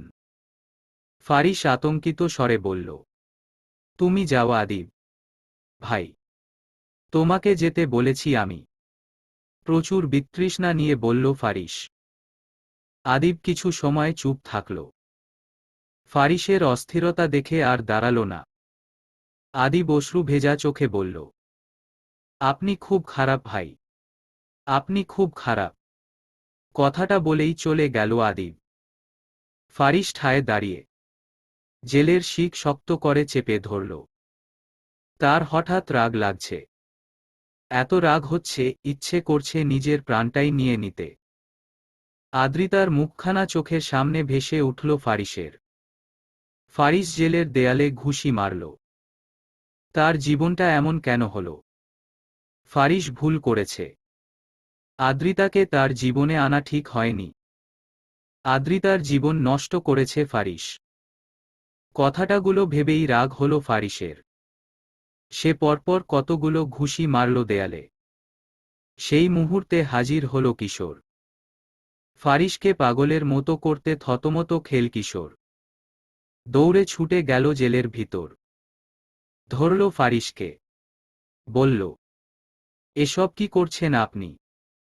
ফারিস কিশোরের কথার উত্তর দেয় না। অনবরত ঘুষি মারতে থাকে। কিশোর উপায় না পেয়ে দুজন কনস্টেবলকে ডাকে। তারা দৌড়ে আসে। কিশোর একটা চেয়ার আর দড়ি আনতে বলে। তারা আনে। অতঃপর তিনজন পুলিশ মিলে ফারিসকে চেয়ারের সঙ্গে বেঁধে দেয়। কিশোর বলে, শান্ত হন ফারিস, এসব কি করছেন? ফারিস বলে, আপনার কাছে রিভলভার নেই, আমার বুকে গুলি করুন অফিসার। আমার আর সহ্য হচ্ছে না। কিশোর কি বলবে বুঝছে না। আচমকা ফারিসের হলোটা কি? সময় গেল 10 মিনিট। পরিবেশ হলো শান্ত। কিশোর বাকি দুজন কনস্টেবলকে চোখের ইশারায় বলল চলে যেতে। তারাও আদেশ মেনে চলে গেল। কিশোর জেল থেকে বেরিয়ে ফারিসের জন্য পানি আর একটা চেয়ার নিয়ে আসলো। ফারিসের এক হাত খুলে হাতে দিল পানি। ফারিস নিল। কিশোর বলল, পানিটা খান। ফারিস খেল। অতঃপর কিশোর সামনে চেয়ারটায় বসল। শান্ত স্বরে বলতে লাগল, আপনি কি জানেন ফারিস সাহেব, আমার আপনার ওপর একটা চাপা রাগ ছিল। অবশ্য ছিল বললে ভুল হবে, এখনো বোধ হয় আছে। ফারিস অবাক স্বরে বলে, কিসের রাগ? বলছি। ফারিস চেয়ে রয় কিশোরের মুখের দিকে। কিশোর তপ্ত নিঃশ্বাস ফেলে বলতে শুরু করে, আপনার মনে আছে কি না জানি না, বছর তিনেক আগে আপনাকে খোঁজার জন্য আপনার গাড়ির সামনে একটি মেয়ে আসে। মেয়েটার নাম মাইশা। একজন জার্নালিস্ট ছিল। ফারিস অবাক হল কিশোরের কথা শুনে। বছর তিনেক আগে? হ্যাঁ, ফারিসের মনে পড়েছে। একদিন মধ্যরাতে একটা মেয়ে হঠাৎ তার গাড়ির সামনে এসে সাহায্য চায় বলে তাকে কিছু বাজে লোক তাড়া করেছে। ফারিস যেন তাকে সাহায্য করে। ফারিস সেদিন সাহায্য করে। এরপর কিশোর বলে ওঠে, তখন মেয়েটা আপনায় ভালোবেসে ছিল ফারিস, আর আপনি তাকে রিজেক্ট করেন। ও মূলত আপনার বিরুদ্ধে প্রমাণ খোঁজারের জন্য গিয়েছিল। কিছুমিছু পেয়েও ছিল। কিন্তু ও বেইমানি করে, আপনি মাফিয়া জেনেও বলে মাফিয়া নন। আপনি যেদিন ওকে রিজেক্ট করে অপমান করে তাড়িয়ে দিয়েছিলেন, সেই দিন ও গলায় দড়ি দিয়ে আত্মহত্যা করে। ও আমার বোন ছিল। আমার কথাতেই ও আপনার কাছে এসেছিল আদ্রিতার মতো। কিন্তু ওই যে আপনি আদ্রিতার প্রেমে পড়লেও আমার বোনের প্রেমে পড়লেন না। এই ব্যাপারটায় আমার প্রথমে রাগ থাকলেও এখন আর নেই, কারণ এতে আপনার কোনো দোষ ছিল না। তবুও ভাই, তো তাই রাগ নিয়েই আপনার বিরুদ্ধে শুধু প্রমাণ খুঁজেছি। কিন্তু আপনার বুদ্ধিমত্তার কাছে আমি প্রতিবার ব্যর্থ হয়েছি। সেদিন যখন আপনি আমায় ফোন করে বললেন আপনি আত্মসমর্পণ করবেন, বিশ্বাস করুন আমি দারুণ অবাক হয়েছি। ভালোবাসা মানুষকে জেনেশুনে এমন মৃত্যুর দিকে ঠেলে দিতে পারে এ যেন আপনায় না দেখলে জানতামই না। আপনি চিন্তা করবেন না, আমি আপনার তরফ থেকে আদালতে একটা দরখাস্ত পাঠাবো, সেখানে বিশেষ করে ওই মেয়ে পাচারকারীর দলটা ধরিয়ে দেওয়ার কথা উল্লেখ থাকবে। আশা করি তারা আপনার শাস্তি কমিয়ে দিবেন। এই বলে ফারিসের হাত পায়ের বাঁধন খুলে দিল কিশোর। ফারিস বলল, আপনার বোনকে আমি বুঝিয়েছিলাম আমার জীবন ঠিক নয়, কিন্তু ও যে এমন কিছু করবে আমি ভাবতে পারিনি। কিশোর মৃদু হেসে বলে, বুঝতে পেরেছি। আবেগী ছিল আমার বোনটা, যার দরুন এমনটা করেছে। যাক, আপনার ভালো হোক। কিশোর চোখ মুছে বেরিয়ে গেল জেলের ভিতর থেকে। ফারিস চুপচাপ বসে। এসব সে কি শুনল? মাইশা মেয়েটা আর ফারিসের কাছে আসছে না বলে ফারিস ভেবেছিল বোধহয় বিষয়টা বুঝতে পেরে নিজেকে গুটিয়ে নিয়ে নতুনভাবে জীবন শুরু করেছিল মাইশা। এরপর কাজে কাজে আর মেয়েটার কথা মনে ছিল না ফারিসের। অথচ আজ কি শুনল? ফারিসের ভীষণ মন খারাপ হল। টানা কয়েকদিন ফারিসকে জেলবন্দি করে রাখা হল। এই কয়েকদিনে ফারিস শুধু চুপচাপ বসেই থাকল। সারাক্ষণ ভাবল আদ্রিতার কথা, আদিবের কথা, তার অনাগত সন্তানের কথা। ফারিস বুঝতে পারছিল না কি করবে। তিশার কথাটা কি তার শোনা উচিত ছিল? আজ সোমবার, ফারিসের কেসটা কোর্টে ওঠার দিন। আজই হয়তো ফারিসের কাজের শাস্তি কিরূপ হবে তা জানা যাবে। আদ্রিতা তৈরি হচ্ছে। তার চোখের নিচে কালো দাগ পড়েছে। গত কয়েকদিন যে নির্ঘুম কাটিয়েছে। এই কয়েকদিনে ফারিসের সাথে কোনরূপ যোগাযোগ করেনি আদ্রিতা। মাঝে 5 দিন আগে আদ্রিতার বাবা, মা আর ভাই এসেছিল তার সাথে দেখা করতে। আদ্রিতার মায়ের সে কি কান্না! আদ্রিতা শুধু বুঝিয়েছে কিছু হয়নি মা, সব ঠিক হয়ে যাবে। আদিবের মন খারাপ থাকে সারাক্ষণ। কি করবে ভেবে পায় না। বসে বসে কি শুধুই দেখবে ফারিস ভাইয়ের শাস্তির কাহিনী। বিষণ্ণ মনে জানালার ধারে দাঁড়িয়ে আছে আদ্রিতা। পরনে আকাশিরঙা সেলোয়ার কামিজ, চুলগুলো কালো রাবার ব্যান্ড দিয়ে বাঁধা। আদ্রিতা ক্ষণে ক্ষণে উপলব্ধি করছে তার সঙ্গে বেড়ে ওঠা অংশটাকে। আদ্রিতার চোখ বেয়ে পানি পড়ল। এত বেশি কষ্ট হচ্ছে। আদ্রিতা মনে মনে পরিকল্পনা করছে ফারিসকে কোর্টে ওঠানোর আগে একবার দেখা করবে। আবার ভাবছে না থাক, আদ্রিতার আজকাল কিছুই ভালো লাগে না। সে বুঝতে পারছে তার আগামী জীবন কাটবে একটা জেলে বসে থাকা আসামির অপেক্ষা করতে করতে। অপেক্ষা বড় অদ্ভুত জিনিস। ধৈর্যশীল মানুষদের জন্য অপেক্ষা কোনো ব্যাপার নয়, কিন্তু অধৈর্যশীল মানুষদের জন্য এই অপেক্ষা বড্ড ভয়ঙ্কর জিনিস। দুনিয়াতে সব অপেক্ষার চেয়ে কঠিন অপেক্ষা হলো একটা জীবিত মানুষের ফিরে আসার অপেক্ষা। বড়ই ভয়ানক। আদ্রিতা তা দিনে দিনে উপলব্ধি করছে। চাঁদনির গলা শোনা গেল। দরজার মুখে দাঁড়িয়ে বিষণ্ণ স্বরে বলল, আদু। আদ্রিতা শুনেও বোধহয় শুনল না। চাঁদনি দ্বিতীয়বার ডাকতেই তার হুঁশ আসল। ছলছল নয়নে পিছন চাইল। চাঁদনির বুকটা কেঁপে উঠল। প্রিয় বান্ধবীর এমন নিরাশময় চেহারা, এমন দুঃখকাতর জীবন মেনে নিতে পারছে না। মনে মনে খুব করে চাইছে আজ কোনোভাবে যদি ফারিস ভাইয়ের মুক্তি হতো তবে বেশ হতো। চাঁদনি দীর্ঘশ্বাস ফেলল, কারণ সে জানে এমনটা হওয়ার নয়। চাঁদনি আদ্রিতার দিকে একটু এগিয়ে গেল। শান্ত স্বরে বলল, যাবি না। আদ্রিতা বিষণ্ণ মনে এগিয়ে আসে তখন। মলিন কণ্ঠে শুধায়, যাব। আদ্রিতাকে নিয়েই নামল চাঁদনি। আদিব বাড়ির রাস্তার ধারে গাড়ি নিয়ে দাঁড়ানো। তার ভীষণ কান্না পাচ্ছে। চেষ্টা করছে নিজেকে সামলানোর। তবে আদিব জানে এ চেষ্টায় প্রতিবারের মতোই ব্যর্থ হবে। আদিবের মনে আছে একবার ছোটবেলায় দৌড়াতে গিয়ে আদিব পড়ে গিয়ে হাঁটুতে ব্যথা পায়। ব্যথা পেয়ে আদিবের সে কি কান্না! ফারিস ছুটে এসে তাকে ধরার বদলে পাশে বসে হাসতে হাসতে বলে, তুমি এত কাঁদতে পারো আদিব, তোমার কান্না দেখলে আমার হাসি পায়। আদিব আচমকা হেসে ফেলে। ফারিস ভাইয়ের হাসিটা কতই না মোহনীয় ছিল। আদিব দীর্ঘশ্বাস ফেলল। বুকটা ধরে আসছে। শুধু মাথায় ঘুরছে। কোথায় গেল সেই সোনালি সময়গুলো? আদিবের চোখের কোণে পানি জমে। চোখের পানিটুকু হাত দিয়ে দ্রুত মুছে নিল আদিব। চাঁদনি কাঁধে হাত রাখে তখন। আদিব চমকে তাকায়। বলে, ডাক্তার ভাবিকে এনেছ চাঁদ? চাঁদনি মলিন মুখে বলে, এনেছি। আদিব মুখ লুকিয়ে গাড়ির ভিতর ঢুকতে নেয়। চাঁদনি ধরে। শীতল স্বরে বলে, কান্না পেলে কান্না লুকাতে নেই। তুমি কাঁদো।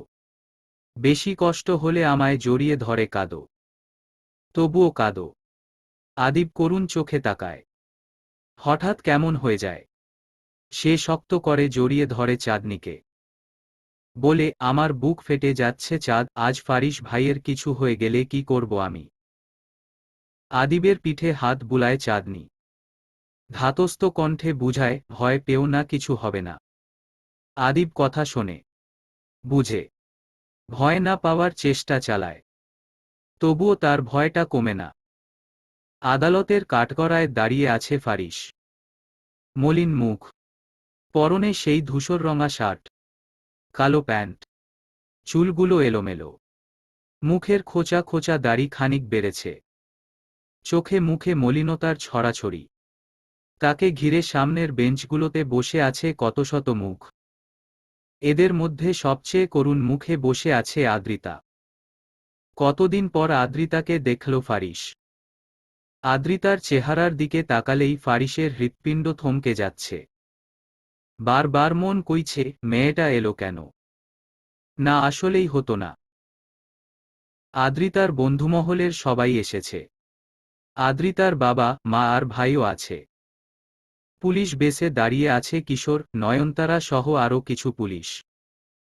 এদের মধ্যে এক পশলা ঝুম বর্ষার রাতে ফারিসকে ধাওয়া করা সেই 5 জন পুরুষ আর একজন মহিলাও আছে। তারা বুঝতে পেরেছে সেই দিন আদ্রিতা তাদের মিথ্যে বলেছিল। কোর্টে তিশাও এসেছে আজ। তার বড্ড খারাপ লাগছে। ফারিস পুরো জায়গায় চোখ বুলিয়ে বুঝল এত মানুষের মাঝেও একটা মানুষ মিসিং, আর সেই মিসিং মানুষটা হলো আদিব। ফারিস জানে আদিব এসেছে, শুধু তার সামনে আসতে পারছে না। ফারিস চায়ও না আদিব আসুক। সময় গেল। পরিবেশ হলো থমথমে। জজ সাহেব ভিতরে ঢুকেছেন মিনিট 5 হবে। আদালতে উপস্থিত এক উকিল ফারিস রিলেটেড সমস্ত ঘটনা উল্লেখ করলেন। তার সঙ্গে বললেন ফারিসের যেন কঠিন থেকে কঠিনতম শাস্তি হয়। ফারিসের পক্ষে কেউ ছিল না, যার দরুন একপাক্ষিক সব হল। জজ সাহেব পুরো ঘটনা শুনে কিছু সময় চুপ থাকলেন। ফারিসকে জিজ্ঞেস করলেন, আপনার কিছু বলার আছে ফারিস মাহমুদ? ফারিস এতক্ষণ মাথা নুইয়ে চুপটি করে উকিলের কথা শুনছিল মন দিয়ে। এতক্ষণ পর তাকে কিছু বলতে বলায় সে সরাসরি চাইল জজ সাহেবের দিকে। শান্ত গলায় বলল, জজ সাহেব, আমি যদি শুরু থেকেই সবটা শুরু করি তবে কি সেটা অন্যায় হবে? উকিল সাহেব অনেক কিছু বললেন, আমি খারাপ, আমি মাফিয়া, আমি মানুষের ক্ষতি করেছি, দেশের ক্ষতি করেছি। কিন্তু উনি তো একবারও আমায় এটা প্রশ্ন করলেন না আমি এমন কেন করেছি, কিভাবে ঢুকে গেলাম এমন বেআইনি কার্যক্রমে। মানুষ কি জন্মের পরিপাপী হয় জজ সাহেব? আমাকে একটু সময় দিলে আমি কিছু বলতে চাই। জজ সাহেব সুযোগ দিলেন সময়। শুকনো কণ্ঠে জানালেন, ঠিক আছে বলুন। ফারিস এক ঝলক আদ্রিতার দিকে তাকাল। আদ্রিতার দৃষ্টিও তার দিকে। ফারিস অপরাধীর ন্যায় চোখ নামিয়ে নিল। জজ সাহেবের দিকে তাকিয়ে বলতে শুরু করল, আমি ফারিস। আমার নামটা রেখেছিলেন রংপুরের একজন ইমাম সাহেব। বেশিরভাগ সন্তানদেরই নাম রাখে তাদের বাবা মা, কিন্তু আমার বেলায় এখানে উপস্থিত অনেকেই হয়তো জানে তাদের বাবা মাকে, কিন্তু আমার কে মা, আমার কে বাবা এটাই আমি জানি না। রংপুরের ইমাম সাহেব বলেছিলেন কেউ একজন আমাকে রংপুরের এক মসজিদ রেখে যান। তারপর থেকেই তিনি পালেন, নাম দেন। জীবন যখন আমার 5 বছর বয়সে দাঁড়িয়ে, তখন এই ঘটনা আমি জানি। বলুন না জজ সাহেব, আমার কি দোষ ছিল? আমার জন্মদাতাদের আমি কি বলেছিলাম আমায় জন্ম দিয়ে মসজিদে ফেলে যেতে? তারা জীবনে ভুল করেছে আর আমায় দিয়েছে সাজা। এমন শত শত ছেলেমেয়ে আছে যারা রাস্তার এ কোনায় ও কোনায় পড়ে থাকে। আমিও তেমনই রাস্তার ছেলে ছিলাম। আমাকে 5 বছর বয়সে ইমাম সাহেব ঢাকা নিয়ে আসেন। এখনকার এক এতিমখানায় রেখে যান। সেখানে আমি 2 বছর ছিলাম। তারপর আমাদের তাড়িয়ে দেয়া হয়। জীবন যে কি কঠিন জজ সাহেব তা আমি উপলব্ধি করেছি সেই সব দিনগুলোতে, যে দিনগুলোতে আমার পাশে কেউ ছিল না, রোদ্দুরে পুড়েছি, পথে পথে ঘুরেছি, কেউ 2 পয়সার খাবার কিনে দেয়নি। ক্ষুধার জ্বালা কি যে ভয়ঙ্কর জ্বালা তা যদি আপনায় বোঝানো যেত। তার ওপর এরও অহেতুক মার। তবুও জীবন চলছিল। হঠাৎ জীবনে মোড় আসে। দিনটি ছিল বর্ষাকালের মাঝরাত।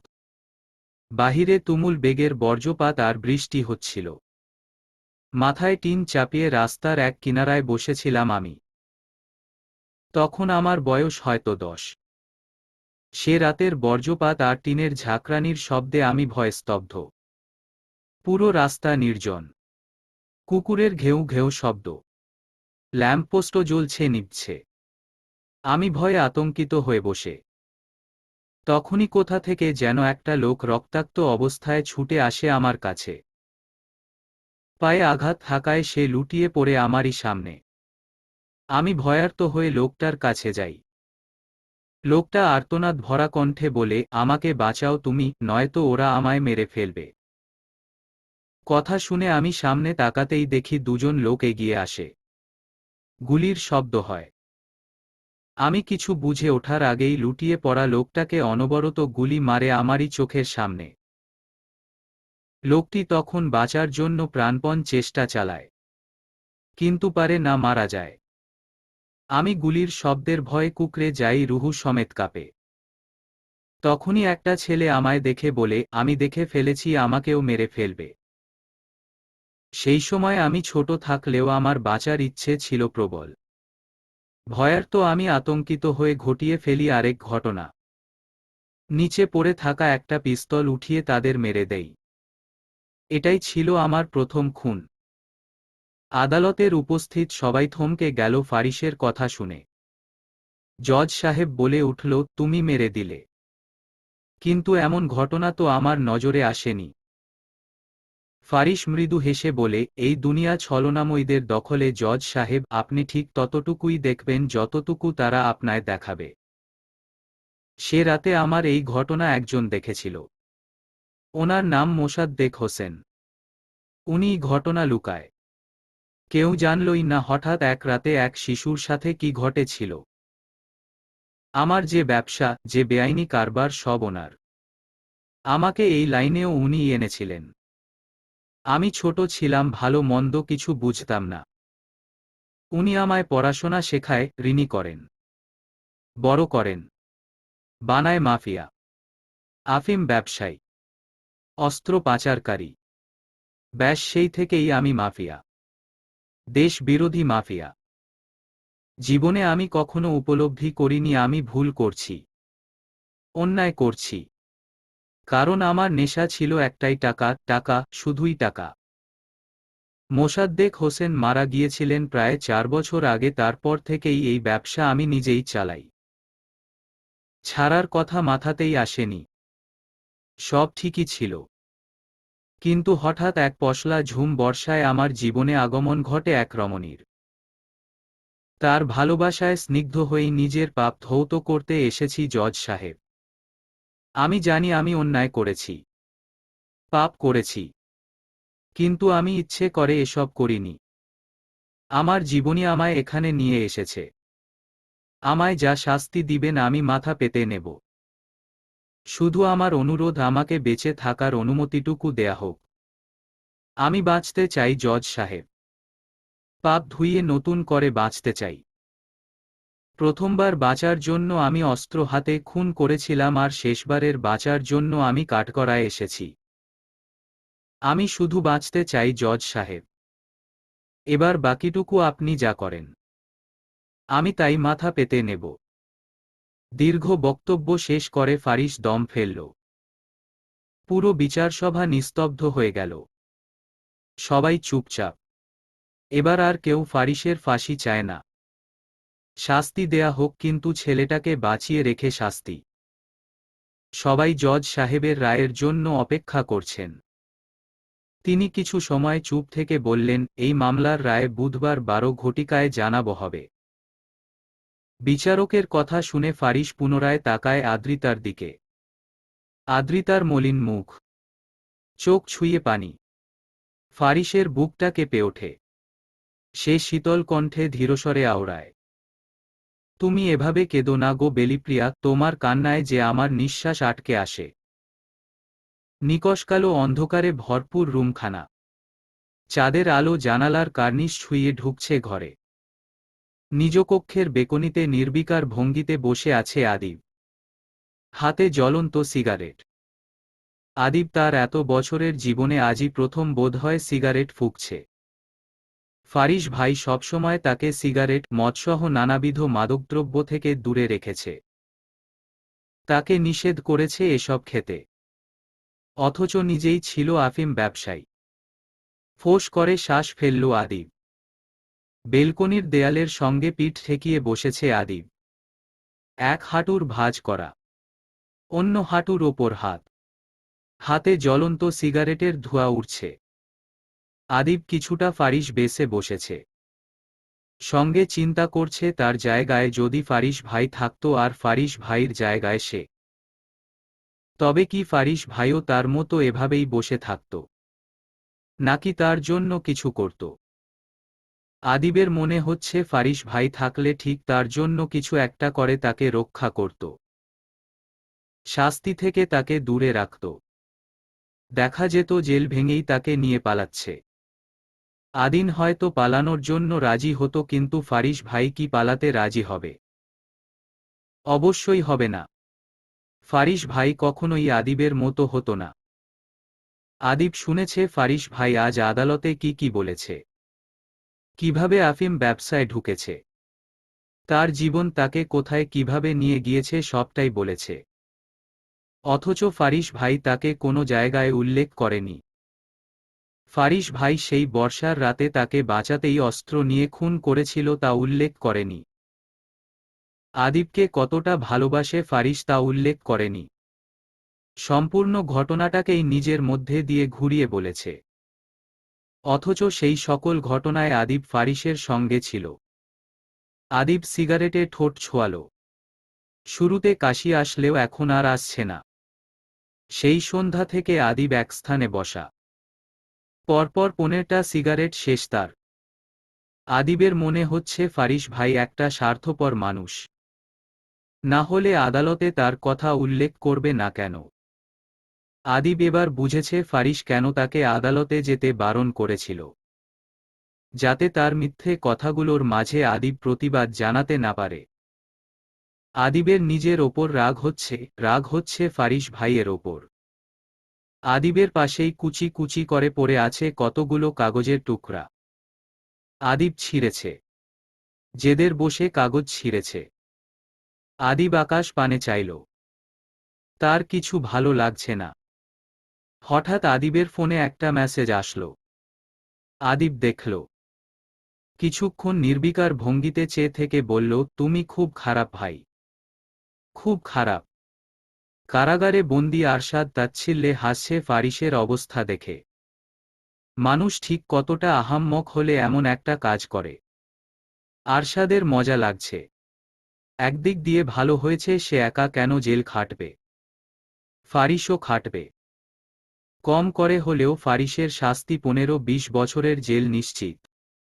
আর যদি মৃত্যুদণ্ড হয় তবে তো, ভেবেই খিলখিলিয়ে হাসে আরশাদ।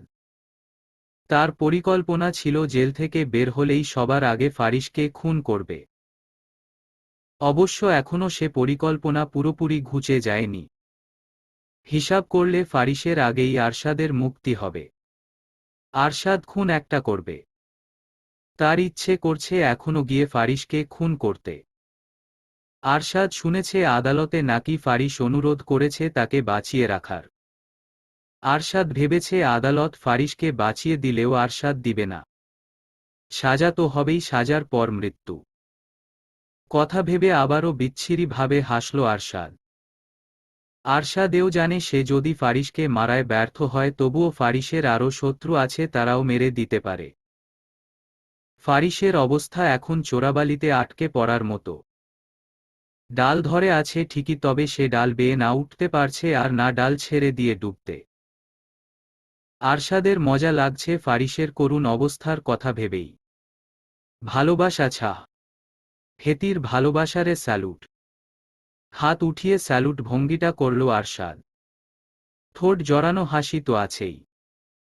আরশাদের সামনের জেলে থাকা এক আসামি তার কার্যকলাপের দিকে ড্যাব ড্যাব করে তাকিয়ে আছে।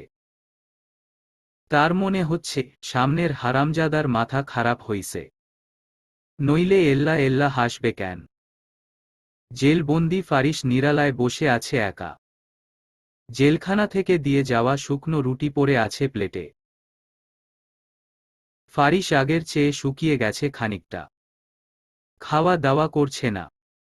সারাদিনে শুধু পানি ছাড়া তেমন কিছুই খাচ্ছে না। পরশু তার পাপের রায় দেবে।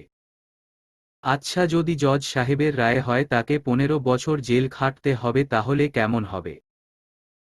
আজ থেকে 15 বছর পর ফারিসকে কেমন দেখাবে? বয়স তার প্রায় 45-46 পেরোবে।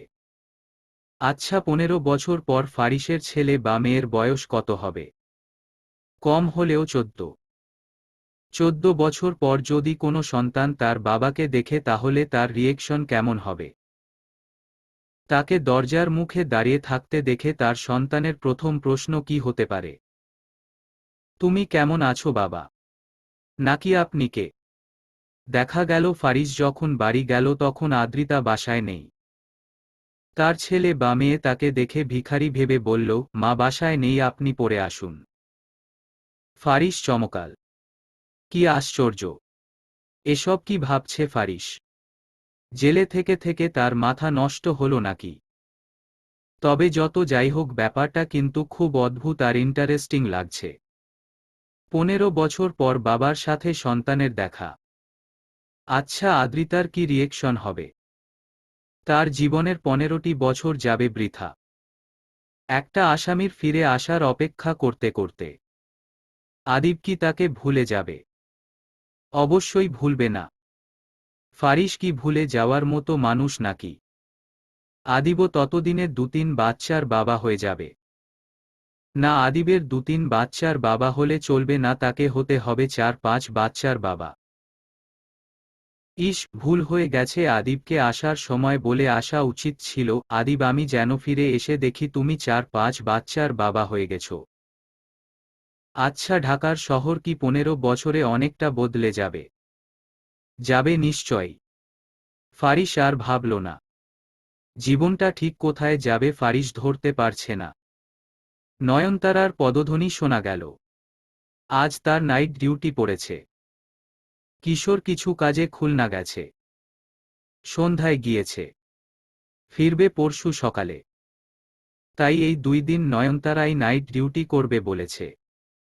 আশরাফের সাথে নয়নতারার মনমালিন্য চলছে। আশরাফ তার সাথে কথা বলে না, ঝগড়াও করে না। নয়নতারা এতবার বোঝালো, ফারিস ভাই বারণ করেছিল, তাও আশরাফ মানতে চাইল না। নয়নতারা ফারিসের জেলের সামনে এসে দাঁড়াল। বলল, ফারিস ভাইয়া। ফারিস চকিত তাকালো। অবাক হলো দারুণ। নয়নতারাকে দেখে এগিয়েও আসলো। বলল, এত রাতে তুমি এখানে? নয়নতারা বলল, আজ আমার নাইট ডিউটি ছিল ভাইয়া। আচ্ছা শুনুন, আপনার সাথে একজন দেখা করতে এসেছে। ফারিস বোধহয় আঁচ করল কে এসেছে। তবুও প্রশ্ন করল না, শুধু বলল, রাত কয়টা বাজে নয়নতারা? নয়নতারা তার হাত ঘড়িটা দেখে বলল, 2টো। তাকে ফিরে যেতে বলো। আপনি দেখা করতে চান না ভাইয়া? সে কি জানে না এত্রাতে কারো সাথে দেখা করতে নেই? আমি বারণ করেছিলাম কিন্তু শুনতে চায়নি। খুব পাগলামি করছে। মায়া ছাড়তে এখনো শিখল না। পাঠিয়ে দেই। দেও। নয়নতারা চলে গেল। জেলখানায় মানুষ নেই তেমন। নয়নতারা জানে সে যে কাজটা করছে তা অন্যায়। তবুও আদ্রিতার মুখের দিকে তাকিয়ে না করতে পারল না। নয়নতারা আদ্রিতার দিকে তাকিয়ে বলল, আসো। আদ্রিতা মলিন মুখে ধন্যবাদ জানিয়ে ভিতরে ঢুকল। ফারিস জেলের ভিতর যথাসম্ভব চেষ্টা করছে নিজেকে স্বাভাবিক রাখা। আজ কেমন যেন নিজেকে ভাঙা ভাঙা লাগছে। আদ্রিতা ধীর পায়ে এগিয়ে আসল। হাত রাখল জেলের শিকে। ফারিস উল্টো দিক ঘুরে দাঁড়ানো। বুকের ভিতর টিপটিপ করে শব্দ হচ্ছে। আদ্রিতা মলিন কণ্ঠে ডাকল, মিস্টার বখাটে। ছ্যাঁত করে উঠল বুকখানা। এই নামটা আজ কতদিন পর শুনল ফারিস। ফারিস সঙ্গে সঙ্গেই পিছন ঘুরল। আদ্রিতার মলিন মুখ দারুণ পীড়া দিল। তবুও প্রকাশ করল না। আদ্রিতা প্রশ্ন করল, কেমন আছো? ফারিস মৃদু হাসে। বলে, ভালো। তুমি? আমিও ভালো। এখানে আসলে কেন? ইচ্ছে হলো তাই। সব ইচ্ছে যে পূরণ করতে নেই জানো না। স্বার্থপর মানুষদের জন্য তাই। ফারিস কথা বলে না। চুপ করে যায়। তার গলা ধরে আসছে। ফারিস ফোঁস করে শ্বাস ফেলে বলল, চলে যাও আদ্রি। আদ্রিতা গেল না। জেলের শিকে পিঠ ঠেকিয়ে বসে পড়ল। ফারিসও বসল। পিঠে পিঠ লাগল একটু। ফারিসের স্পর্শে ভিতরটা হাহাকার করে উঠল আদ্রিতার। ফারিস বলল, আমি কি ভুলে করেছি? আদ্রিতা অনেকক্ষণ পর জবাব দেয়, না। আমার উপর রেগে আছো? রাগ থাকলে আসতাম বুঝি। আদিব বলেছিল কেউ আসছে। তাহলে জেনেছ? তুমি তো জানালে না। অভিমানের দেয়াল এত ভারী ছিল আমি বলতেই পারলাম না। সে কেমন আছে? ভালো। আমি হিনা তাকে বড় করতে পারবে না আদ্রি। বাবার ভালোবাসা কি মা দিতে পারে? তুমি চেষ্টা করলে ঠিক পারবে। ফিরে আসবে তো ফারিস। তুমি অপেক্ষায় রাখতে পারলে ঠিক আসব। আমার কষ্ট হয়। আমারও হচ্ছে। জীবনটা সহজ সরল কেন হলো না? মাফিয়াদের প্রেমে পড়লে জীবন সহজ সরল হয় বুঝি? আদ্রিতা প্রসঙ্গ পাল্টাল। বলল, খাওয়া দাওয়া ঠিকমতো হচ্ছে না তাই না? জবাব দেয় না ফারিস। উল্টো বলে, তুমি এত রাতে এখানে এসে ভুল করেছ। তোমার কাছে আসায় কোনো ভুল নেই মাফিয়া স্বামী। নীরবতা চলে আসলো। এত কথা বলল যে আর কথাই খুঁজে পাচ্ছে না। আদ্রিতা ফারিসের দিকে ঘুরে তাকাল। অনুরোধের স্বরে বলল, একটু তাকাও না আমার দিকে। ফারিসের হৃদয়টা কেঁপে উঠল। কি যন্ত্রণা হলো বাদিকের বুকখানায়। ফারিস তাও ঘুরল। চোখাচোখি হল দুজনের। আদ্রিতা হাত জড়িয়ে ধরল ফারিসের। চোখে পানি চলে এসেছে তার। ফারিস চোখের পানি মুছল আদ্রিতার। বলল, কাঁদবে না বেলিপ্রিয়া, তুমি কাঁদলে আমি ভালো থাকব না। কষ্ট দিয়ে ভালো থাকতে বলছো? রায়ের দিন তুমি আসবে বেলিপ্রিয়া। তুমি চাও আমি আসি? এসো। কালো শাড়ি পরে এসো। কালো শাড়ি কেন? শোকে শোকে কাটাকাটি হবে, তুমি ভালো থাকবে। আদ্রিতা মৃদু হেসে বলে, তুমি একটা অদ্ভুত মানুষ। জানি তো। কচু জানো। অভিমানী স্বরে বলে আদ্রিতা। কথা শুনে হাসে ফারিস। নিরাশ কণ্ঠে শুধায়, আমার তোমাকে জড়িয়ে ধরতে ইচ্ছে করছে। আদ্রিতাও চোখ বন্ধ করে শীতল স্বরে জানায়, আমারও। কিন্তু জড়িয়ে ধরা গেল না। কপালে কপাল ঠেকিয়ে বসে রইল দুজন। নয়নতারা দূর থেকে সে দৃশ্য দেখে মোহনীয় চোখে চেয়ে রইল। ভালোবাসা এত সুন্দর, তার আখিপল্লব ভেসে উঠল। মাঝে কাটল একদিন। আজ বুধবার। আজ দুপুর 12টায় ফারিসের মামলার রায় দিবে। আদ্রিতা কালো রঙের শাড়ি পরেছে। চুলগুলো বাঁধা। মুখে হালকা একটু পাউডার। ব্যাস আদ্রিতা তৈরি। সেদিনের মতোই সবাই হাজির হল করতে। কালো শাড়ি পরিধিত আদ্রিতা চুপটি করে বসা। ফারিসের দৃষ্টি তার দিকেই। জজ সাহেব আসলেন। কিছু সময় চুপ থাকলেন। এরপর বললেন, আসামি ফারিস। তিনি নিজেই পুলিশের কাছে আত্মসমর্পণ করেছেন। ওনার এই কাজটাকে আমি হৃদয় থেকে সম্মান জানাই। পৃথিবীতে কোনো মানুষই জন্মানোর সঙ্গে সঙ্গে পাপী হয় না। পরিস্থিতি তাদের পাপী বানায়। কিন্তু পাপ তো পাপী হয়। তাই সব দিক বিবেচনা করে এই আদালত ফারিস মাহমুদকে 15 বছরের কারাদণ্ডে দণ্ডিত করল। আশা রাখি আমার এই সিদ্ধান্তে আমার আশপাশের মানুষেরা সম্মান জানাবে।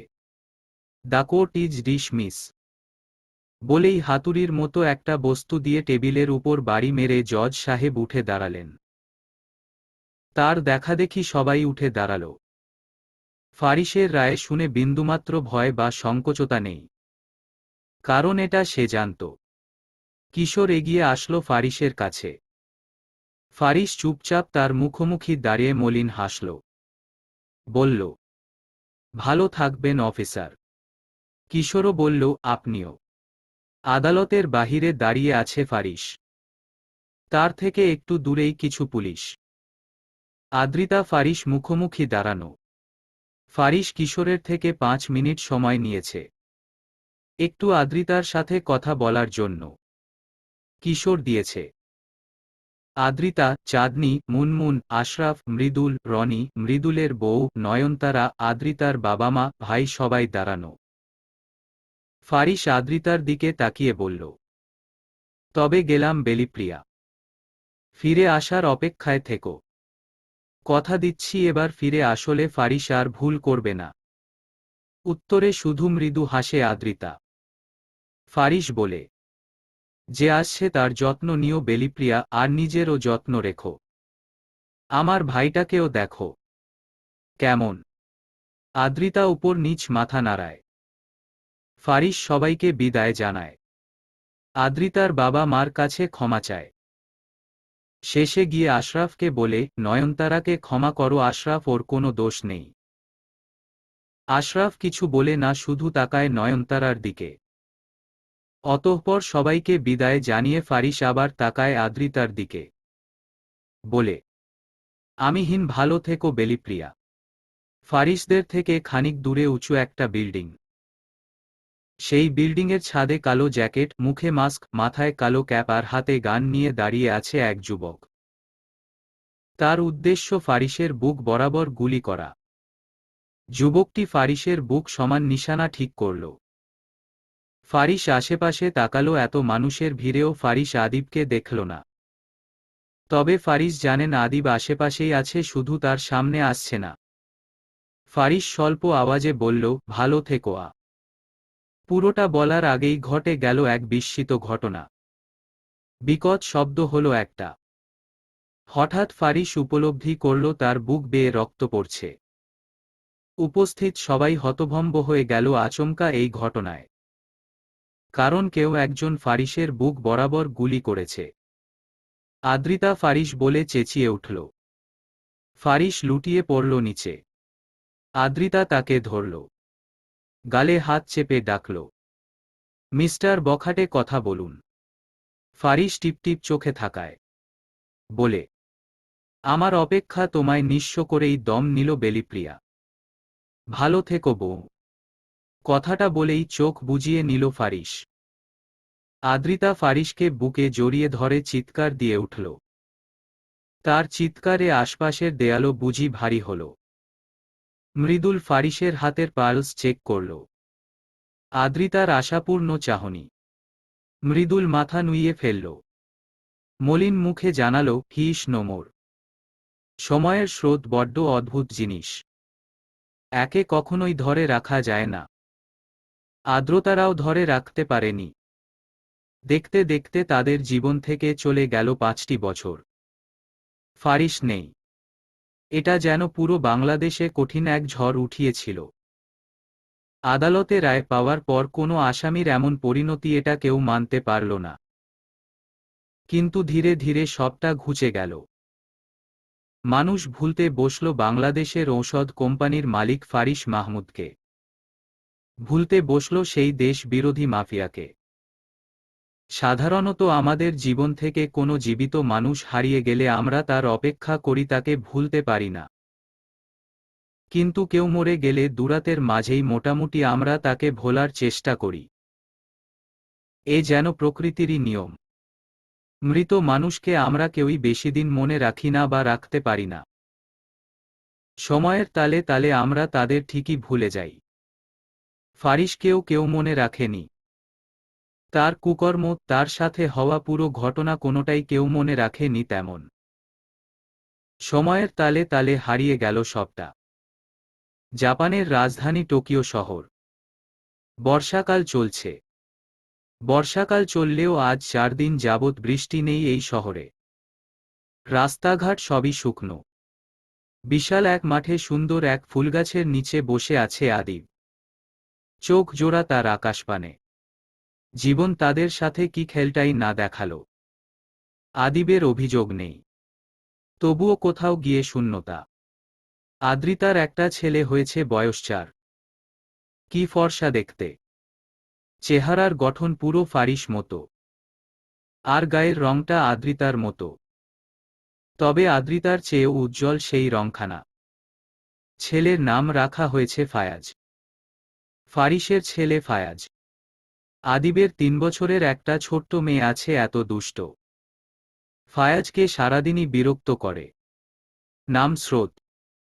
আদিব শুনেছে 4 বছর আগে আশরাফ আর নয়নতারার বিয়ে হয়েছিল। কিন্তু দুঃখের বিষয় হচ্ছে সেই বিয়েতে আদ্রতারা কেউই যায়নি। নয়নতারা প্রেগন্যান্ট, খুব শীঘ্রই নতুন সদস্য আসবে। বিয়ের 4 বছর পর আশরাফ বাবা হতে চলেছে, খুশিতে পরিবেশ খুবই সুন্দর। রনি আর মুনমুনের একটা মেয়ে আছে। মৃদুল আর নীলিমার ছেলে। মোটামুটি সবাই তাদের নিজস্ব জীবন নিয়ে ব্যস্ত। আদিব দীর্ঘশ্বাস ফেলল। জীবনটা কেমন এলোমেলো হয়ে গেল। হঠাৎ গম্ভীর এক আওয়াজ আসল। আদিবের পাশেই শুয়ে থাকা যুবকটি বলল, তুমি এত সেন্টিখোর কেন আদিব? আদিব চমকে উঠল ফারিসের কথা শুনে। অবাক কাণ্ড, ফারিস ভাই বুঝল কেমন করে সে সেন্টি খাচ্ছিল। এই ফারিস ভাইয়ের কাছে কিছুই লুকাতে পারে না আদিব। আদিব ফারিস পানে তাকিয়ে বলল, তেমন কিছু না ভাই, জীবন নিয়ে ভাবছিলাম।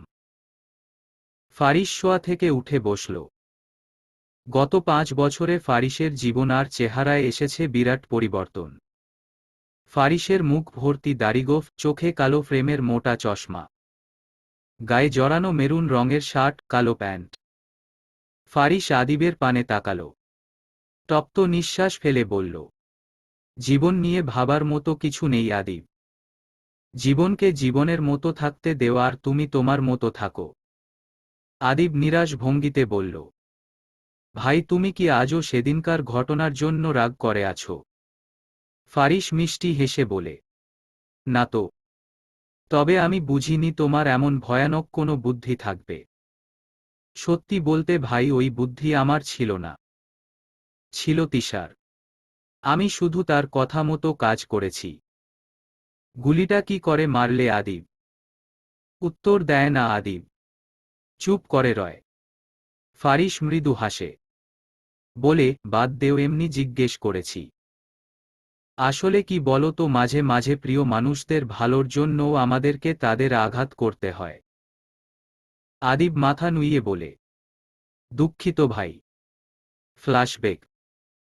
5 বছর আগের সেদিনকার ঘটনায় ফারিসের বুকে গুলি করা আগন্তুকটি আদিব ছিল, যে কিনা তার জীবনের প্রথম অস্ত্র হাতেই গুলি করে বসল ফারিসকে।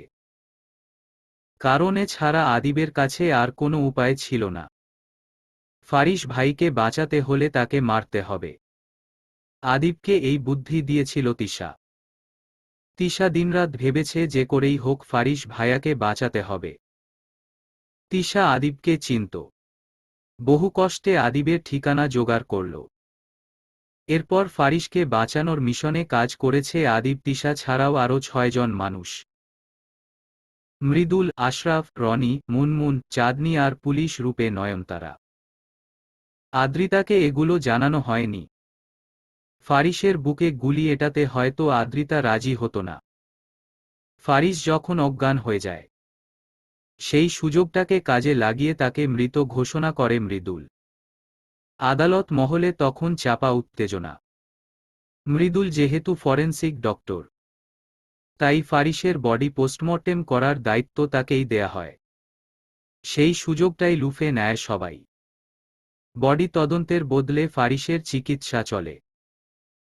তবে এখানেও একটা ঝামেলা ছিল, সেটা হলো ফারিসের মৃত দেহ পুলিশকে দেখানো লাগত, যেহেতু ফারিস একজন আসামি। এই প্ল্যান বহুদিন আগেই করানো হয়, যার দরুন ফারিসের দৈহিক বৈশিষ্ট্যের মতো আরেকজন মৃত ব্যক্তিকে খোঁজা হয় এবং তার মুখটাকে করা হয় প্লাস্টিক সার্জারি। তাকে দেয়া হয় ফারিসের মুখ, সঙ্গে ফারিসের নামটাও। আর আসল ফারিসকে ইমার্জেন্সি চিকিৎসার জন্য পাঠানো হয় জাপানে। শুরু হয় নতুন ফারিসের গল্প, যেখানে ফারিসের নাম নির্ধারণ করা হয় ফারহান হোসেন নামে। প্রায় 2 মাস ফারিস বেডরেস্টে থাকে। আদিবের সে কি অনুশোচনা, তবুও সে নিজেকে সামলায়। শুরু হয় তাদের নতুন জীবন কাহিনী।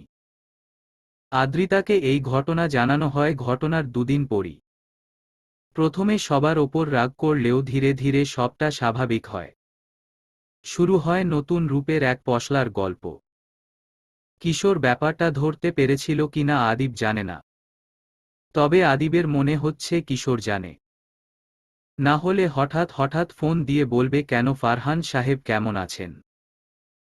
পরপর সব ঘটনাগুলো মনে পড়তেই আদিব চুপ হয়ে গেল। এসব ভাবলেই তার সারা শরীর ভয়ে শিরশিরিয়ে ওঠে। যদি কোনোভাবে তারা দেশ থেকে আসার সময় ধরা পড়ত, যদি ফারিস ভাই সত্যিই সত্যিই মারা যেত। ভাবল না আদিব।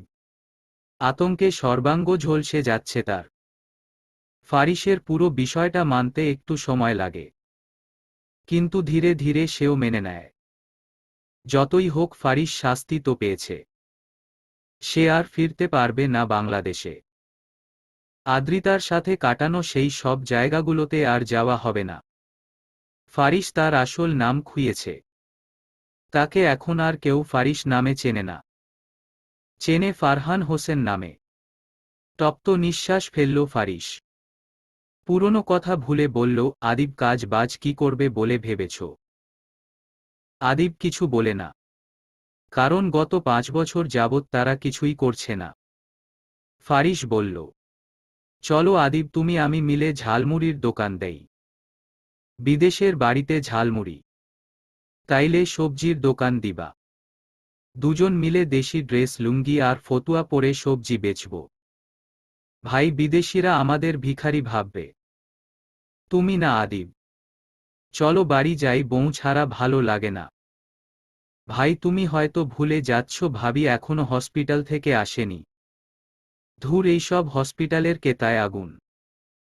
যে হসপিটাল বউকে আটকে রাখে সে হসপিটাল বয়কট করা উচিত। কি যে বলো ভাই। আদিব আর ফারিস উঠে দাঁড়াল। তখন বিকেল ঘনিয়ে সন্ধ্যা হওয়ার মুখোমুখি। আদিব ফারিস পাশাপাশি হাঁটছে। ফারিস বলল, দেখো আদিব, আমরা আর কতদিন বউদের টাকায় বসে বসে খাবো, চলো তুমি আমি মিলে সবজির ব্যবসা করি। কি ভাই আপনি পড়ে আছেন সবজিতে? আমাদের বউরা ডাক্তার আর আমরা কি না সবজি বেচব? তাতে কি? শোনো আদিব, আমরা হালাল ব্যবসা করব, আর হালালে পান্তা ভাতেও তৃপ্তি, কিন্তু হারামে বিরিয়ানিতেও মজা নেই। ভাই তাইলে 5 বছর আগে যে বিরিয়ানিগুলা খাইছিলাম ওগুলো মজা লাগছিল কেন?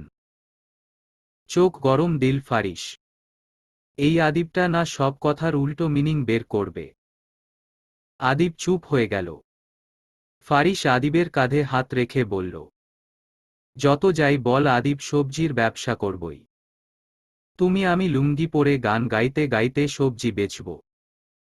ফারিসের এবারের কথায় আদিব আর কিছু বলল না, কারণ সে জানে তার ফারিস ভাই তার কথা শুনবে না। ফারিস সত্যি সত্যি সবজির ব্যবসা দিয়েই ছাড়বে।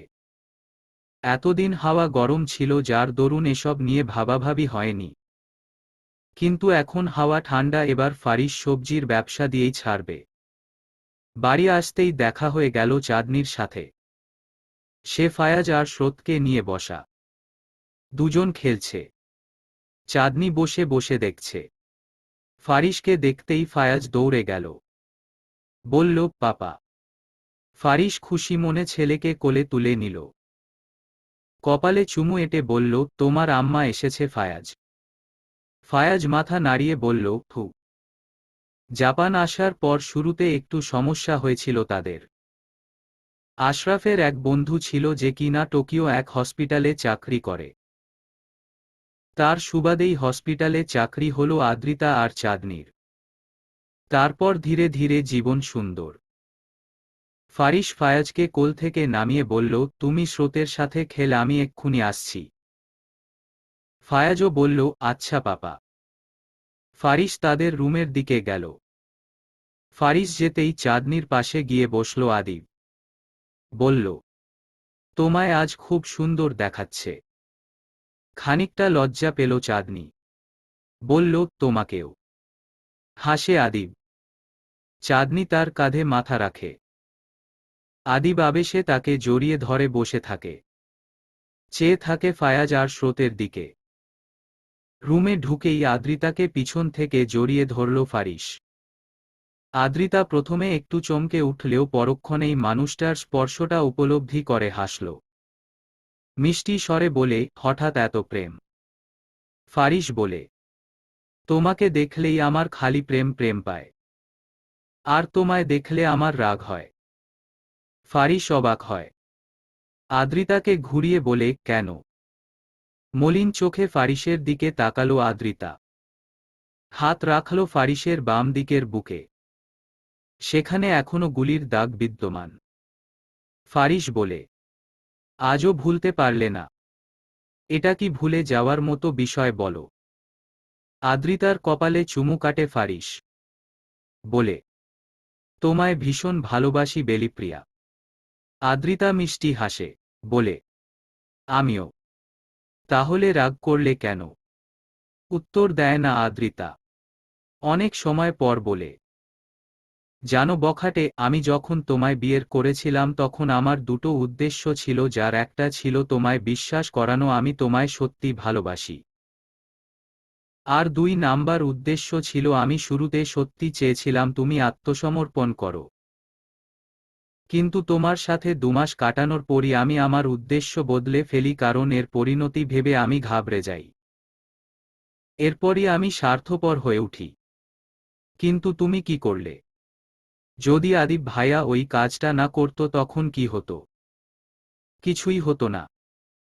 তবে এখন ভালো হয়েছে, আরশাদ সহ আমার যত শত্রু আছে তারা আমি মরে গেছি ভেবে আনন্দ পাচ্ছে আর আমি স্বস্তি পাচ্ছি। আচ্ছা শোনো, আমি কি ভেবেছি জানো, আমি আর আদিব মিলে সবজির ব্যবসা দেব। আদ্রিতা খানিকটা বিস্মিত কণ্ঠে বলল, আর কিছু নেই? আছে, কিন্তু আমি এগুলোই করব। আচ্ছা করো। আমায় জড়িয়ে ধরো। আদ্রিতা ধরল। হঠাৎ আকাশপথে মেঘ ডাকল। শুরু হলো বৃষ্টি। এক পশলা বৃষ্টি।